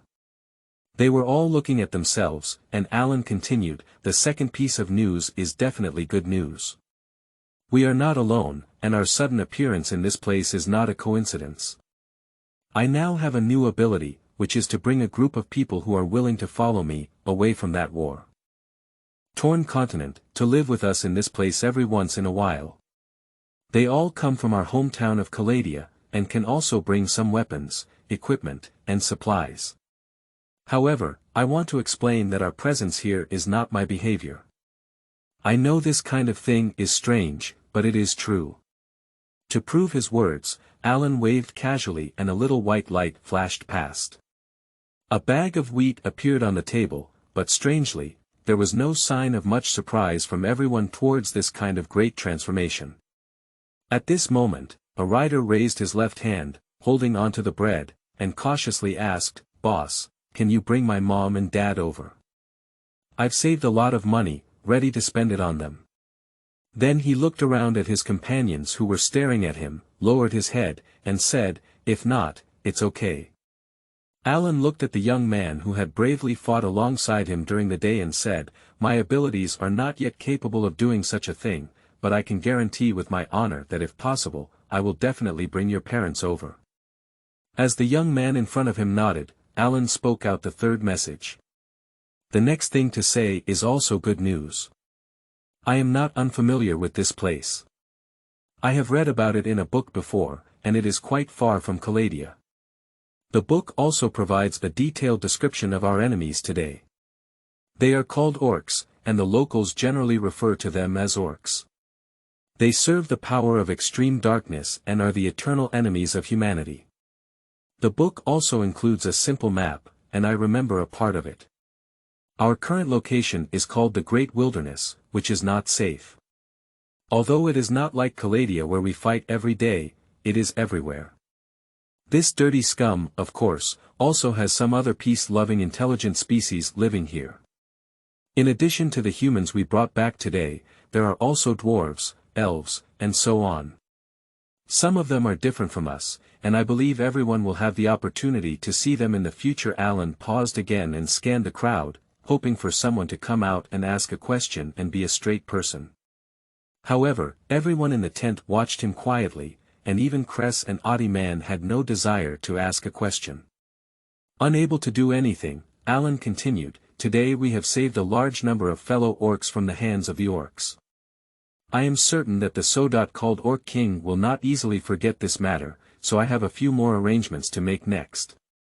We need everyone to go back and prepare." Alan saw that the crowd had nothing to say and immediately began giving his order. "Fatis, I need you to divide all the cavalry into 2 teams tomorrow. One team will be led by Deservius, and the other team will be led by you. Then, one team will face south and the other team will face north, continuously conducting reconnaissance along the river to see if there are any large-scale enemy gatherings or signs of wolf cavalry reconnaissance on the other side of the river. Once something happens, do not engage in battle and come back immediately to report. Is that okay? Upon receiving the order, Fatis nodded and then thought of something, saying, during today's battle, 7 horses were injured and 5 horses were killed, and they were all very tired. They may need to use the horses previously assigned to the Sagittarius team. Elend waved his hand, indicating that there was no problem, and then continued to say to Ymira, Ymira, I need you to take care of the women and children rescued today, and I hope you can gather their information and record it. We are no longer just a mercenary team now. My initial idea is to find a good place around us and build a village. I need your help with this work, and I also have some ideas in my mind. I need to verify them tomorrow. If time is fast enough, we will move house tomorrow morning. After listening, Ymira nodded and said, if our current food supply is only for the people we used to eat, we can eat it for half a month. However, the number of people has suddenly increased by more than twice. Even if we arrange personnel for hunting and fishing, we cannot persist for a long time. Food will be a big problem. Alan told Ymira that this was not a problem and that he would find a way to handle the food shortage. Just like the bag of wheat on the table, Alan looked at it during the exchange. A serving of wheat that is enough for 50 people to eat for a day only costs 10 dinars, but for bread it costs 30 dinars, salted fish costs 45 dinars, fresh beef even costs 100, and there are also foods with varying prices such as cabbage, apples, and dried meat. With all the resources available in Alan's hands, they can be exchanged for wheat, which is enough for everyone to eat for even a month now. After a month, he may find more ways to seek food, so Alan is not worried about food issues at all. After discussing the food issue, Ymira once again pointed out that there was not enough space to live in. Although there were some spare tents in the camp, they were not enough to accommodate all the people. Ymira proposed that the spoils brought out from the pirates' lair, a large cart of burlap, could be used to make simple tents with burlap and branches for everyone to temporarily live in. However, if this were done, these burlap would become defective and should not be traded anymore. Alan said that these are not problems, as long as they can be temporarily taken care of. So, adults, if there's nothing else, I'll go prepare first. Maybe they'll need to do a lot of work tonight. After getting Elend's permission, Ymira got up and left the tent. After all, her work was very tedious, and there might not be enough time for her to sleep today. Oddieman, Kress, and Elaine, you 3 will follow me tomorrow morning at 6 o'clock and run north together. I need to confirm something there. As the 3 of them nodded, Alan turned back to Bandak and said, Bandak, I still need you to guard the safety of the camp. If Fatis or Deservius brings back news that the enemy may attack, you need to organize the guard work as soon as possible, regardless of whether others come back or not. Guarding the camp is what you need to do. Do you understand? Bandak, who received the order, didn't say anything, just nodded to indicate that he understood. Watching Bandak nod silently, Elend felt a bit strange. In his impression, Bandak was not such a reserved personality. His personality had a little bit of anger and a little bit of cynicism. He has been a veteran in Rodok for 20 years and even became a sergeant. Then, he was burned by 3 new officials and even beaten nobles in the team. It seems that he should have had an illegitimate child. Shouldn't he be like this now? Does not being able to go back have any impact on him? Did his predecessor do something to him? Alan didn't understand, but he knew he couldn't ask more questions. If there are no other questions, everyone go ahead and get busy. Kress, you can repeat what I said to Deserve later. If there are any questions, you can let her come to me. Alright, everyone. If there are no other matters, let's break up. After finishing speaking, Alan picked up the bread and dipped it in warm broth, finishing his dinner for today, which was the only meal of the day for Alan. From Alan's perspective, the taste was not very good, but at least it was warm, and Alan was indeed very hungry, eating incessantly and clattering, and it would be resolved in a short while. After Alan finished eating, he looked up and found that only James was left in the tent. James sat across the table and saw that Alan had finished eating. He got up and poured a bowl of water for Alan, then sat next to him, picked up his own cup and drank water. Looking at Alan, he said calmly, "Alan, what's wrong with you?" Alan was startled and sprayed a mouthful of water onto the table, answering, "What? What are you saying?" At this moment, Alan's heart was as restless as a raging wave, with countless mixed thoughts flashing in an instant. Even when he woke up in the morning, he had never been so panicked. A smug smile appeared on James's face. "I don't understand what's wrong. They can't see it, it's normal. You're Ymira's savior, and all her thoughts are on you. Of course, I know you don't have that kind of mindset. You live under her nose every day, and she might think it's normal what you look like. As for Fatis, as long as you're honest, kind, and willing to help those who are suffering, he never doubts your commands. Desai and Bandak recognize you as the main one, and as long as you still recognize this relationship, how can they doubt you? Arian admires you, Kress. It's just a heartless little girl, but I'm different." Speaking of these, James had a look of memories on his face. "We've known each other for a long time, Alan. We've been together for over 2 years day and night, and I still vividly remember the scene when you rushed into my room with your injured Ymira on your back and called me to treat her.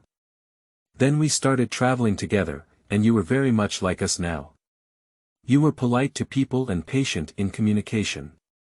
After you always said you were a nobleman, I never doubted that. It's just that compared to the nobles I've seen before, you were too kind." James said this, took a sip of water, pondered for a moment, and continued, "You have changed since then. When, over a year ago, when there were more and more people in the team. Your temper has become more and more irritable, your actions have become more and more arbitrary, and you have become more and more silent and unwilling to communicate with others. Of course, you are still honest and kind. The team is getting better and better under your wise leadership, but your way of expression has become more and more rough. The last time you scolded Kress, we all know that you are doing it for her good, but even so, those words are too heavy. Not to mention the past, yesterday's you were absolutely impossible.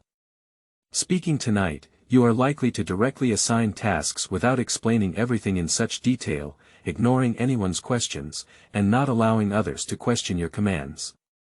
So, you said, my friend, I suddenly saw you 2 years ago in you. Shouldn't you give an explanation to your old friend?" Alan was stunned for a long time after listening to James' words, until his face showed signs of impatience. Alan looked at James, who was staring at him closely, and let out a heavy sigh before helplessly saying, "James, my friend, I think I should have lost my memory. Amnesia. Absolutism." James exclaimed in surprise. "Is something wrong, sir?" Alan's voice came from outside the tent. "It's okay, James and I are discussing things." Ellen responded loudly to Elaine and turned to James in a hurried low voice, yes, I don't even remember the things you said. I only remember the names of a few of you, the general situation of the team, and maybe even some irrelevant tasks. But I completely don't remember the specific details.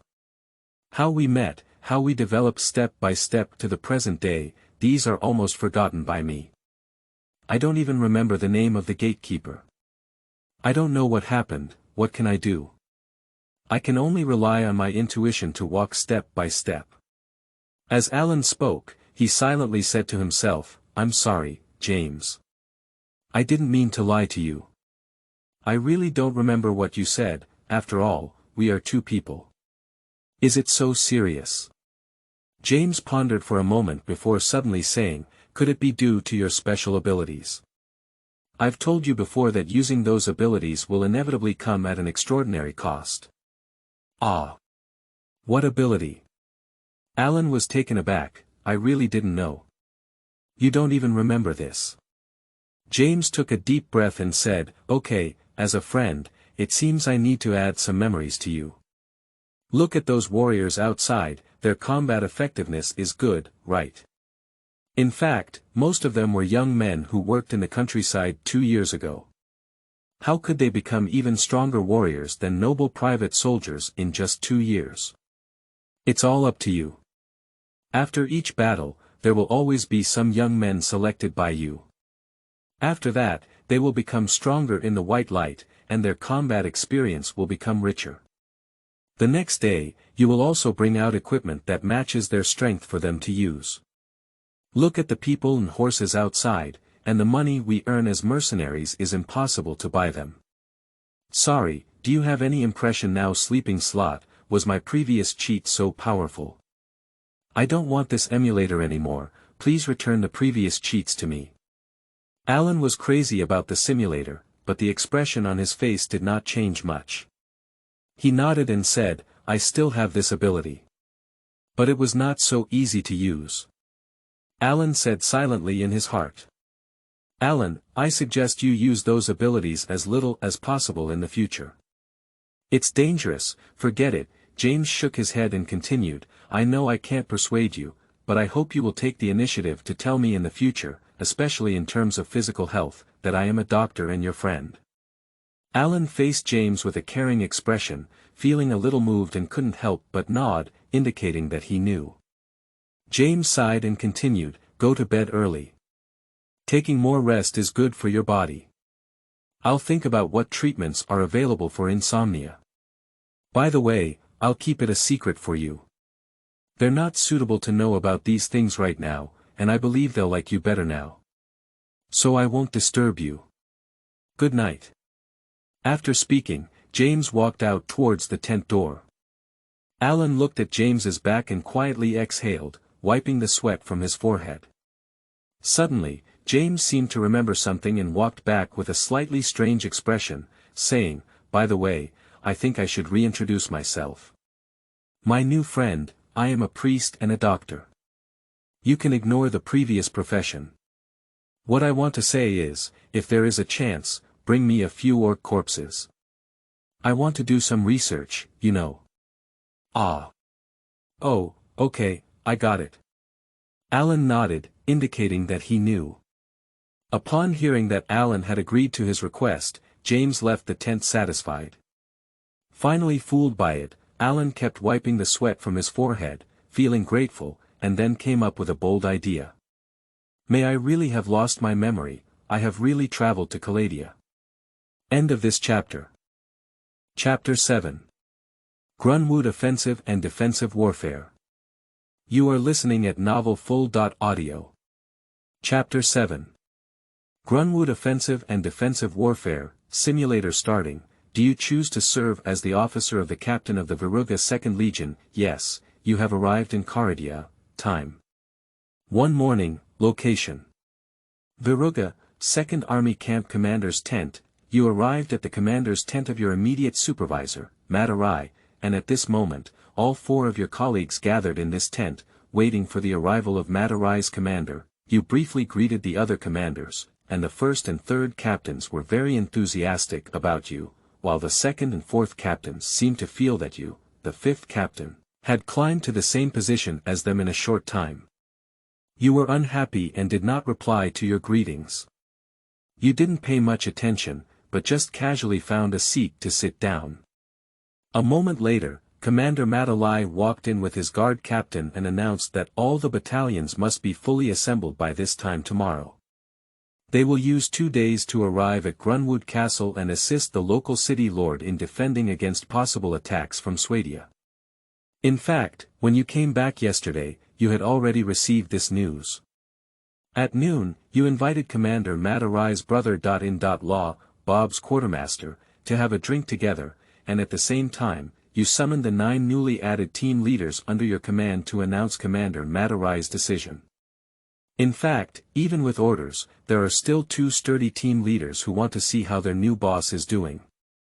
As the name suggests, they can better cooperate with the team leader in battle. You suggest that they can fight together. The battle came quickly and ended quickly. You dealt with these 2 little thorns with 3 fists and 2 kicks.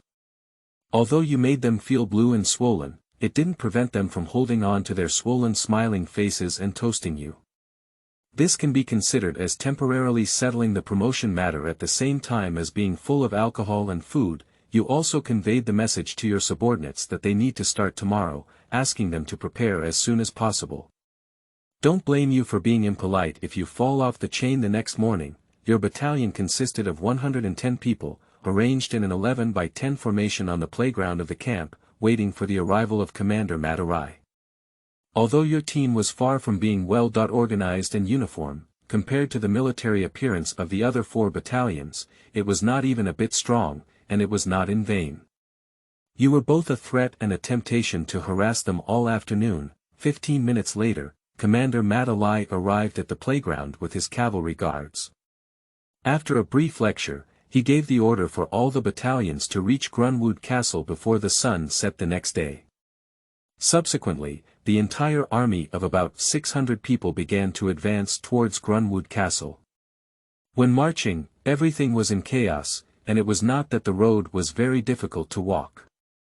There was a road from Veruga to Grunwood Castle, but it can only be said that the time given by Matarai was very urgent.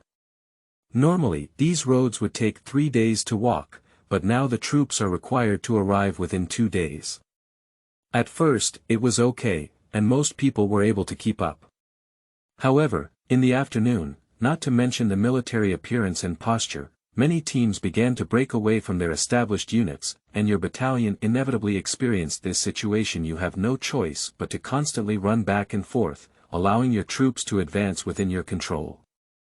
Strangely, as you gather and detach soldiers, many team leaders you don't know also join your troops with their people. This has led to your team becoming increasingly large and moving at a slower pace. You can only keep running back and forth to encourage them to seize the time, otherwise it's not a joke that military law will fall on you. In order to make it to the end of the night, your rest time is also very short, so, your troops stumbled and arrived at the camp near Grunwood as the sun was about to set the next day. Then, Commander Matarai, in response to your report of 110 to over 190 people, suddenly sprayed a sip of tea on the table, waved his hand, and smiled, saying, "Since you brought all the people here, you can just watch and handle them yourself." You, who received the order, walked out of Commander Matarai's tent and had a fight with the 4 battalion leaders who rushed over. Of course, they all argued again and again. You tossed and turned with only one sentence: "No one will be returned." The order was given by Commander Matarai, and if you need anything, you can go find him. The 4 battalion leaders saw that they couldn't retrieve their people, so they all expressed their intention to report to the commander. Then they looked at you with hatred and left one after another. After returning to the camp, you gathered all the team leaders under your command and held a meeting. You took out the orders from Commander Matarai and told them that they would follow you in the future. Later, through communication, you also learned about the composition of your troops. Your team currently consists of 196 people, consisting of 1 Rodok marksman, 16 Rodok skilled crossbowmen, 50.8 Rodok skilled crossbowmen, 11 Rodok skilled spearmen, and 110 Rodok skilled spearmen. There are a total of 18 teams, including 7 crossbowmen teams and 11 spearmen teams. Apart from your own fully staffed 10 teams, there are an additional 86 people, of which 7 teams are fully staffed and only 1 team is vacant. Including the captain, there are only 9 people left. You have not made any further changes, but have given orders. They will take a break tonight and wait for you outside the camp with their team tomorrow. Actually, you are a bit surprised why the quality of Veruga's troops is so poor. Not to mention your own soldiers, 80% of the entire Veruga 2nd Legion are new recruits, and only the captain and squad leader have some combat effectiveness. The rest of them are just cannon fodder when they go to the battlefield. You didn't have any doubts for long, but Bob, who came to drink with you at night, answered your question.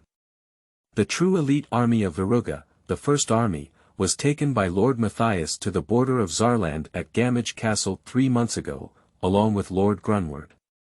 They gathered there with other domestic legions to resist the Sauron army stationed in Fort Wyra. The entire 2nd Legion was recruited in the past 2 months, mainly to intimidate Swadia and make her abandon her ambition to attack the northeast of Rodok. It is obvious that this plan failed before it even started.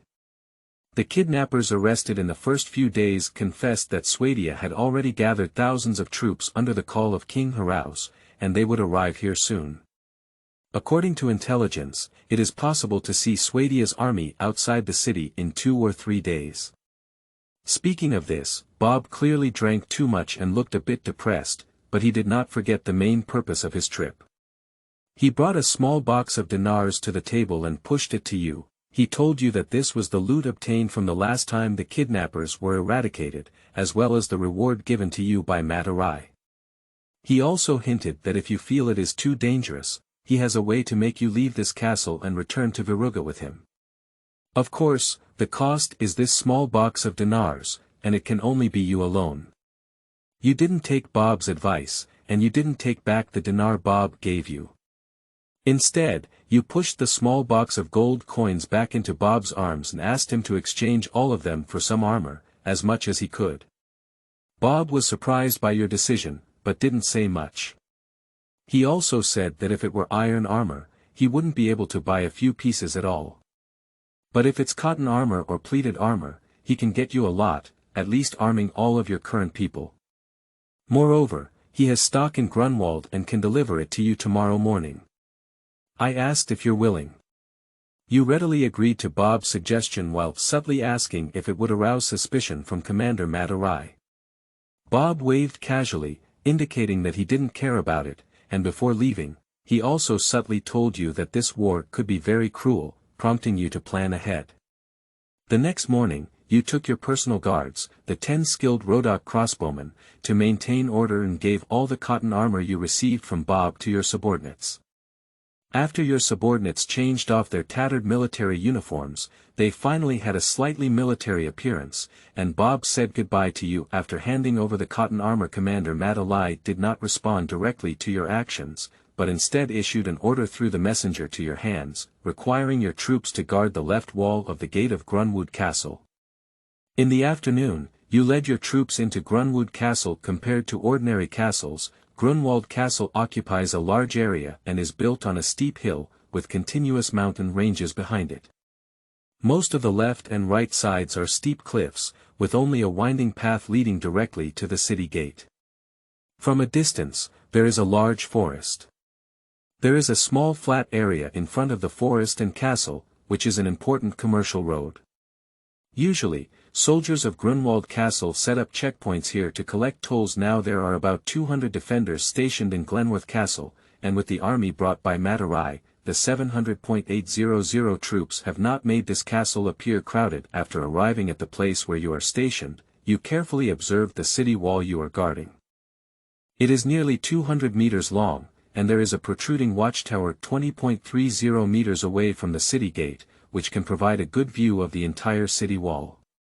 Most of the city walls are built on steep cliffs. There are only 2 dangerous places. One is the connection between the city gate and the wall, which is about 6 to 7 meters wide and is close to the ground, and the other is the center of the city wall, which also has a gentle slope of 4 to 5 meters wide and more than 10 meters long for the enemy to climb up. If you are responsible for attacking this city wall, these 2 weak areas are definitely your choices. The best siege location. Subsequently, you summoned all the team captains to the lookout tower and issued defensive orders to them. You divided all the spearmen teams into 2 parts and had them stationed at 2 weak points on the city wall. You asked them to remember their own places and not leave in any situation during the battle.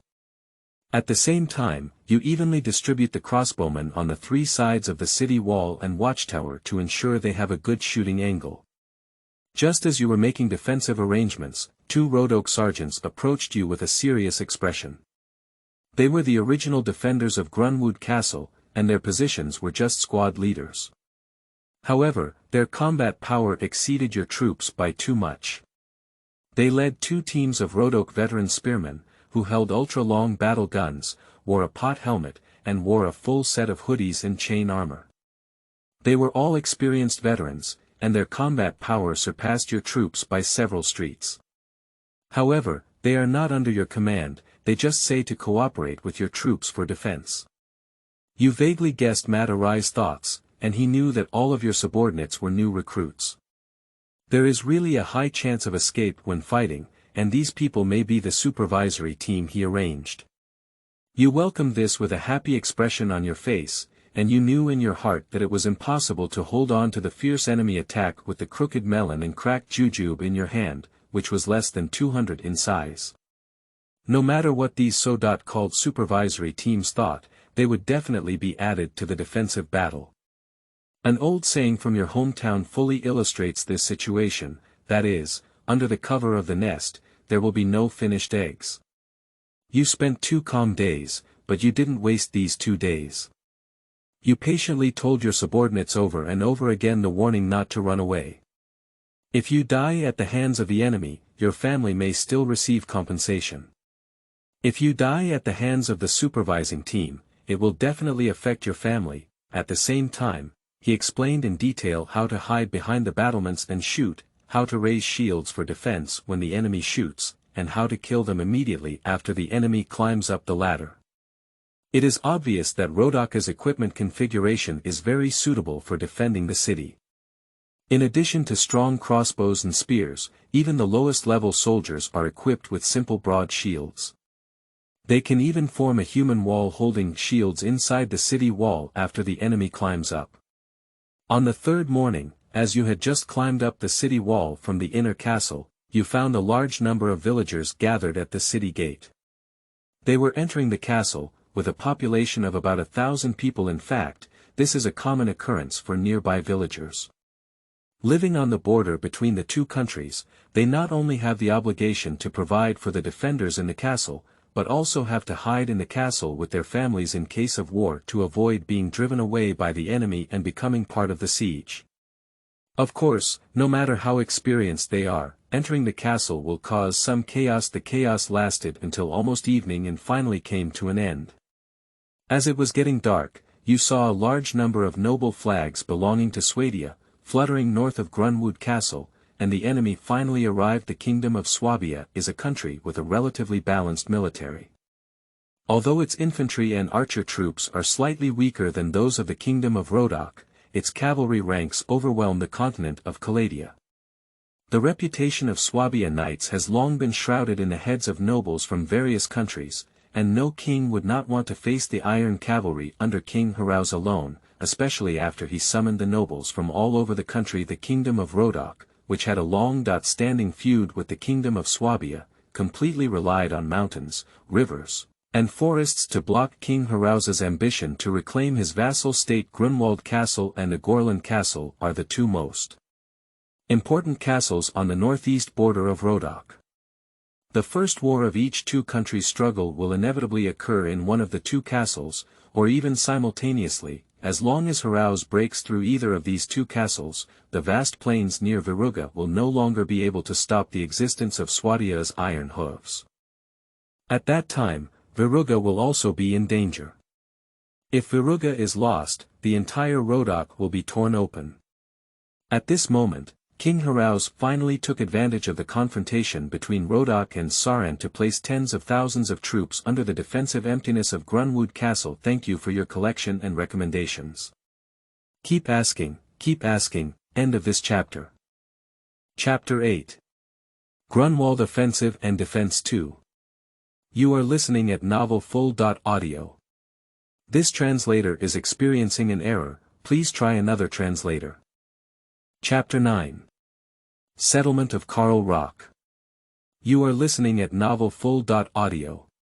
This translator is experiencing an error, please try another translator.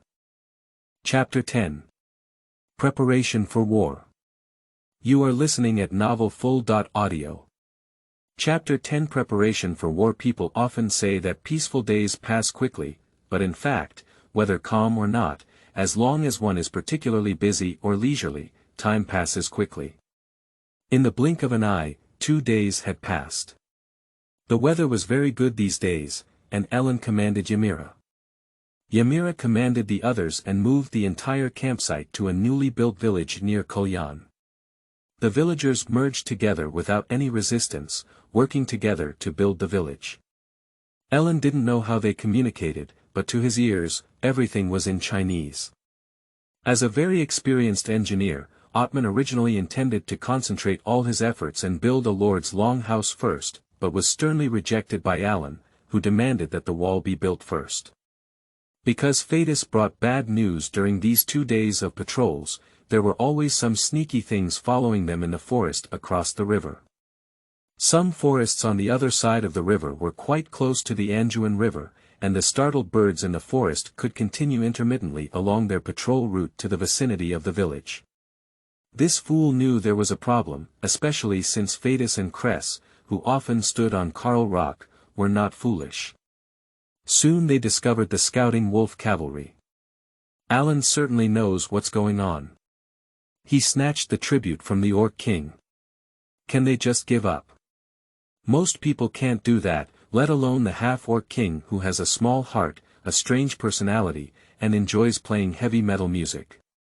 Maybe he has already composed a song and is ready to catch Alan, tie him to the ceiling, whip him while playing for him, and sing a song and whip Alan to relieve his hatred. In order to avoid the appearance of the above scenes in reality, Alan immediately held a meeting with attendees including Fatis, Deservi, Odiman, Elaine, Ymira, Bandak, Kress, Durin, and Karl. At the meeting, Alan solemnly stated that the village wall must be built before tomorrow night, even if it is smaller, it does not matter, but it must have a protective effect. Odiman took the lead in this part of the work, with cooperation from Ymira, Durin, and Karl. Over the past few days, Odiman has become increasingly polite to Alan, addressing him one by one as if the person who called out to the boss 3 days ago was not him. Regarding Alan's orders, he stated that even if he works in shifts of 24 hours, he will complete the task within the specified time. The second thing is the investigation work, which needs to be carried out in the south, north, and west. Except for the relatively safe Black Forest in the east, the other 3 directions may be attacked. After all, the Gundabad Mountains in the north are the stronghold of the orcs, and the orcs' town is located in the Misty Mountain Range in the west. They may come directly from the shallow beach near Karl Rock, or cross the river from the old ferry to the south. The investigation work was handed over to Deserve, Fatis, and Kress. Now, Kress can stay on Karl Rock every day, whether she wants to or not. Alan gave a death order to Kress in his pitiful eyes for this. Alan was not idle after the meeting. He deeply knew the truth that time waits for no man. But what made him angry was that the simulator cooled down after the call, which lasted for more than 30 days. Although the use of dinars, reputation had no impact, the speed of strength accumulation was greatly reduced. Angry Alan took stock of his own property while quietly roast about his useless simulator. So how much does Alan really have? First of all, there are over 8,000 dinars stored in the boxes in his room, as well as a small bag of gemstones, which are related to money and weapons. He has an undamaged heavy cavalry gun, a knight's long sword, a steel shield, a giant sword, a war bow, a sleeveless plate armor, a set of hooded chain armor, a giant helmet, a pair of arm armor and a pair of plate armor boots, 2 horses, a hunting horse for daily riding, and a charging war horse. Speaking of this, we must mourn for 3 seconds for Alan's heavy daily work, because of these. Most of the maintenance work for the equipment is done by Elaine, including but not limited to horse feeding. Of course, now Elaine has an entire personal guard to help him with these tasks. As for the food, arrows, crossbows, soldiers' spare equipment and horses, as well as simple maintenance tools, tents, and other miscellaneous items in the camp, although theoretically they were all purchased with Alan's money, these things were not his personal and he did not care too much about them.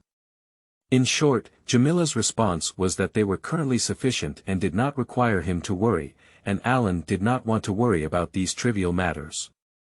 Anyway, after taking stock of his family's assets, Alan suddenly became idle. He was so idle that he wanted to know how much his own body had that his mind didn't know.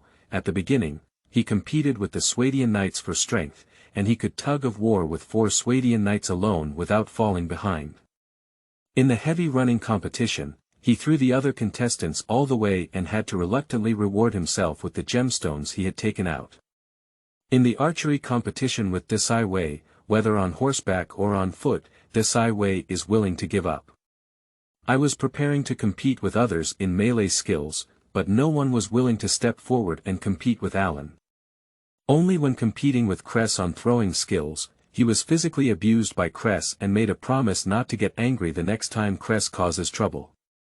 Through these competitions, Alan finally learned how strong his attributes, skills, and proficiency were in the game. His hearing and vision were far more sensitive than ordinary people, and his overall strength was not weaker than any of the main characters in the story. Oh, just in the category of normal people, such as a Maya who looked like an old man or a handsome and unattractive elf, no one wanted to compare with them. Of course, these competitions only took less than half a day. Alan, who was idle again, had to bare his arms and carry wood to build a wall with the villagers in order not to look too much. This is actually a very important thing. No one knows when the Orc King will launch an attack. Building the wall early can better protect the villagers who have no combat power. Alan has also planned that if the wall is not built well, the enemy will have a tendency to attack.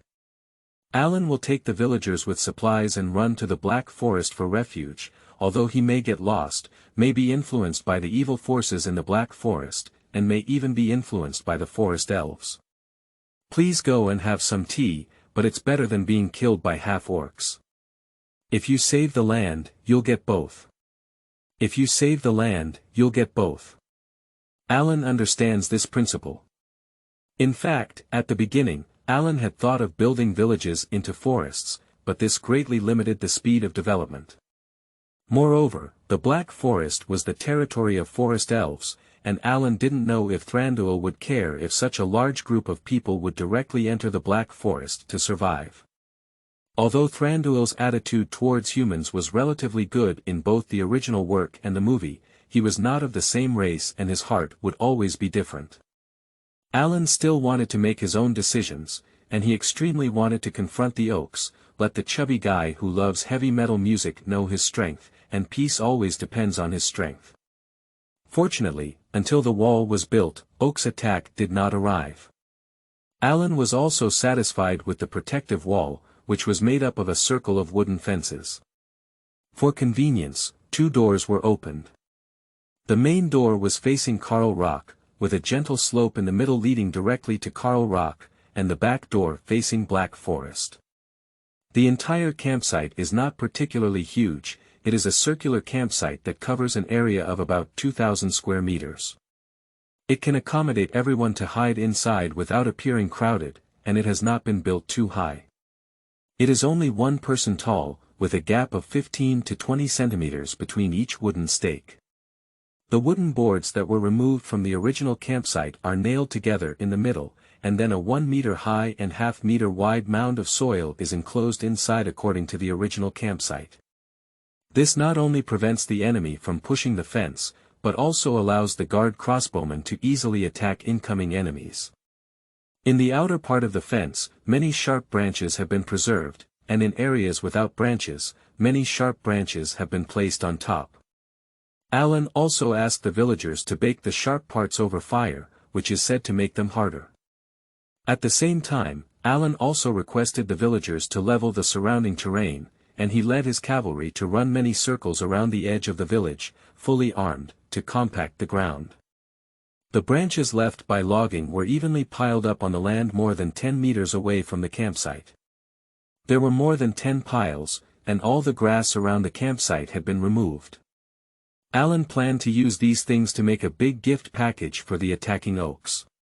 But to Alan's surprise, it had been 2 days since the campsite was built.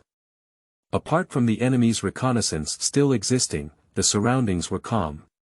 Of course, calmness was a good thing, but it exceeded Alan's speculation. Alan knew that the half-beasts living in the Misty Mountains were actually unwilling to leave. When a half-orc attacks a village or initiates a battle, it is necessary to communicate and cooperate with a wolf to do some bad things, which takes some time. However, the current situation is too far from what Alan expected. The surroundings are too calm, without any large-scale biological gathering. This kind of calm is not a good thing. The longer the calm before the battle, the greater the storm that this battle has stirred up. In his imagination, the enemy should have launched an attack last night. If he was the half-orc king, the first day he received the news, he would immediately organize people to prepare for revenge, and arrange the wolf cavalry to investigate the enemy's situation. The next day he would wait for the soldiers' preparation and the allies' reply. For example, he would discuss the distribution of the spoils with the wolf leader of the Mist Mountains, how much to eat for them, and how many slaves I would leave myself. The third or the fourth day should lead the troops out to eliminate Alan, the scum who dared to challenge himself, at night. But this is the fifth day now, sporadic investigation is still ongoing, but the attack has not arrived as scheduled. This left Alan feeling a little uneasy, feeling that he was not prepared enough to deal with the inevitable battle. Therefore, on the third day after the camp was established, he approached Karl and explained the current situation to him, hoping that Karl could find 40 middle-aged men to help defend. Upon receiving the news, Karl was very anxious. He did not expect that the war would start again after just a few days of peace. Alan quickly comforted him and told him that this was a battle that he must face. He knew well that it would not last long, but he needed his help. Helpless, Karl reluctantly managed to find 40 people according to Alan's request. Alan looked at the villagers gathered in front of him and whispered to each other, silently sighing in his heart. From the bottom of his heart, Alan did not want them to participate in this battle. If possible, Alan hoped they could have a peaceful life. However, the entire team was in danger of falling into a nest, and they had to make efforts for themselves and their families, just as they had done in the valley before. Alan calmed down and opened the simulator to recruit these Rhodoks, upgrading them at a cost of 5 points for each clan's reputation. Looking at the Rhodoks crossbowmen standing in the camp, who were emitting a faint white light, Alan's heart slightly relaxed. Rhodok crossbowmen are the only unit on the Caladian continent that can have decent combat power at a lower level. They don't have much protective equipment and have poor melee skills, but their light crossbows are quite powerful and can cause decent damage to enemies wearing light armor within a certain distance. Not to mention the poorly equipped orcs in the Misty Mountains. As long as they shoot in the right position, they can probably take away one with just one shot. Now with the addition of these 40 Rhodok crossbowmen, Alan had more confidence in the upcoming battle. As a result, on the same night, the Orc King once again released Alan's pigeon, but the attack still did not arrive. However, it should be noted that Alan paid all his subordinates' wages on this day, which made the small treasury, which was already not wealthy, even worse. On the fourth day after the camp was established, Alan, who still didn't get any news, became more and more anxious. He began to think about the two poor reputations. He wanted to draw a lottery. He didn't like to play card-drawing games all the time, even to say that it was resistance. He didn't change his mind. Krypton didn't change his life. So for many days now, he has not had the desire to use these two reputations, but the situation has exceeded his calculations, and the result is sliding further and further in an unpredictable direction. He cannot calculate how much troops that despicable chubby guy will gather to attack his village of only 500 people. He can only tightly grasp all the chips in his hand and throw them onto the gambling table. In the end, Alan still used some reputation. Simulator. Are you sure you want to use reputation to draw awards on the continent of Caladia? Yes/no. Alan, who chose yes, waited for the lottery results with a nervous heart. There was no sound or visual effect, and the simulator gave him 3 choices, asking him to choose one of 3. The first prize is a complete set of luxurious full-body armor, including a luxurious giant helmet, a luxurious full-body armor, a pair of luxurious plate armor, and a pair of luxurious plate armor boots. This armor set can be said to be the pinnacle of the Caladian continent armor. Wearing it will greatly improve your survival rate on the battlefield. Its shining light will also make your soldiers easily notice your heroic posture fighting in the front line. The second prize is very simple, it is 10,000 portions of wheat, each serving is enough for 50 people to eat for a day. This year, The village near Durin has a defengshu, salad of assorted fresh vegetables, and wheat is supplied in large quantities. The third prize is 10 fully armed royal guards of Nord. They are the most powerful infantry on the continent of Caladia, and their followers Jarl died in the Nordic Civil War. These no-whites lost their families, their land, and their identities, and they don't know who to fight for now. If you are willing to take care of their food and lodging, and pay a weekly salary, they will be willing to fight for you and become your private soldiers. Looking at these three prizes, Alan was stunned. This was not a lottery, it was clearly a forced treatment plan for difficult illnesses. In the current situation, Alan could only choose 10 royal guards of Nord, but food was also scarce. He didn't have much food in his hands, so he couldn't keep buying the dinar. The dinar was getting less and less used up, almost all of it was used up. He also likes armor very much. If he had drawn a lottery from the beginning, he would definitely choose this option. If he bought this set of armor in Caradia, it would cost at least hundreds of thousands of dinars, which is rare to find. It's also good to put it in his own castle for others to envy in the future.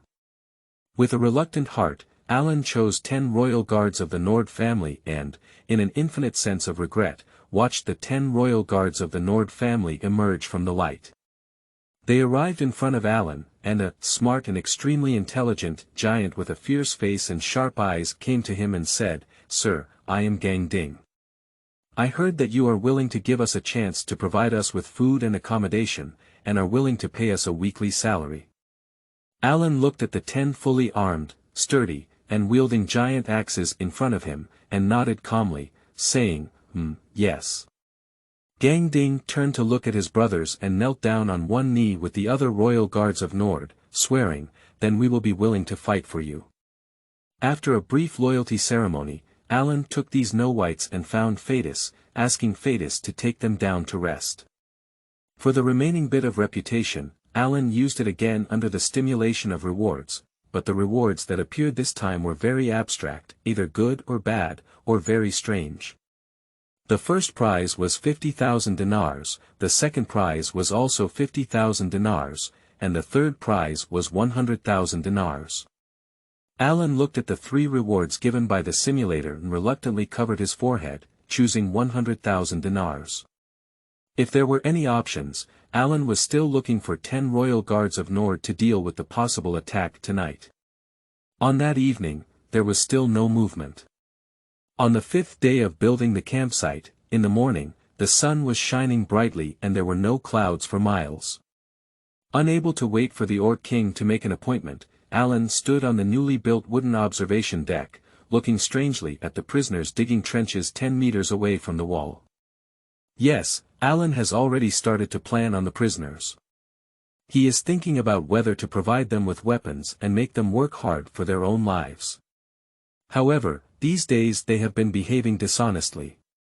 A few pirates even wanted to escape, and were brought back one by Alan, who was riding on a horse and holding a big wooden stick. They also can't imagine where they can go, depending on the direction they are running. It must be to send warmth to the spiders in the Black Forest. As Alan continued to ponder whether or not to send weapons to the prisoners, Deserve rode his horse straight into the camp, and his hurried voice awakened Alan's contemplation. "Sir, there are signs of large-scale biological accumulation in the forest across the river. They are moving towards this side along the forest across the river. Have you finally arrived?" After hearing the news, Alan jumped off the wooden platform excitedly. Seeking recommendation, seeking collection, thank you, end of this chapter.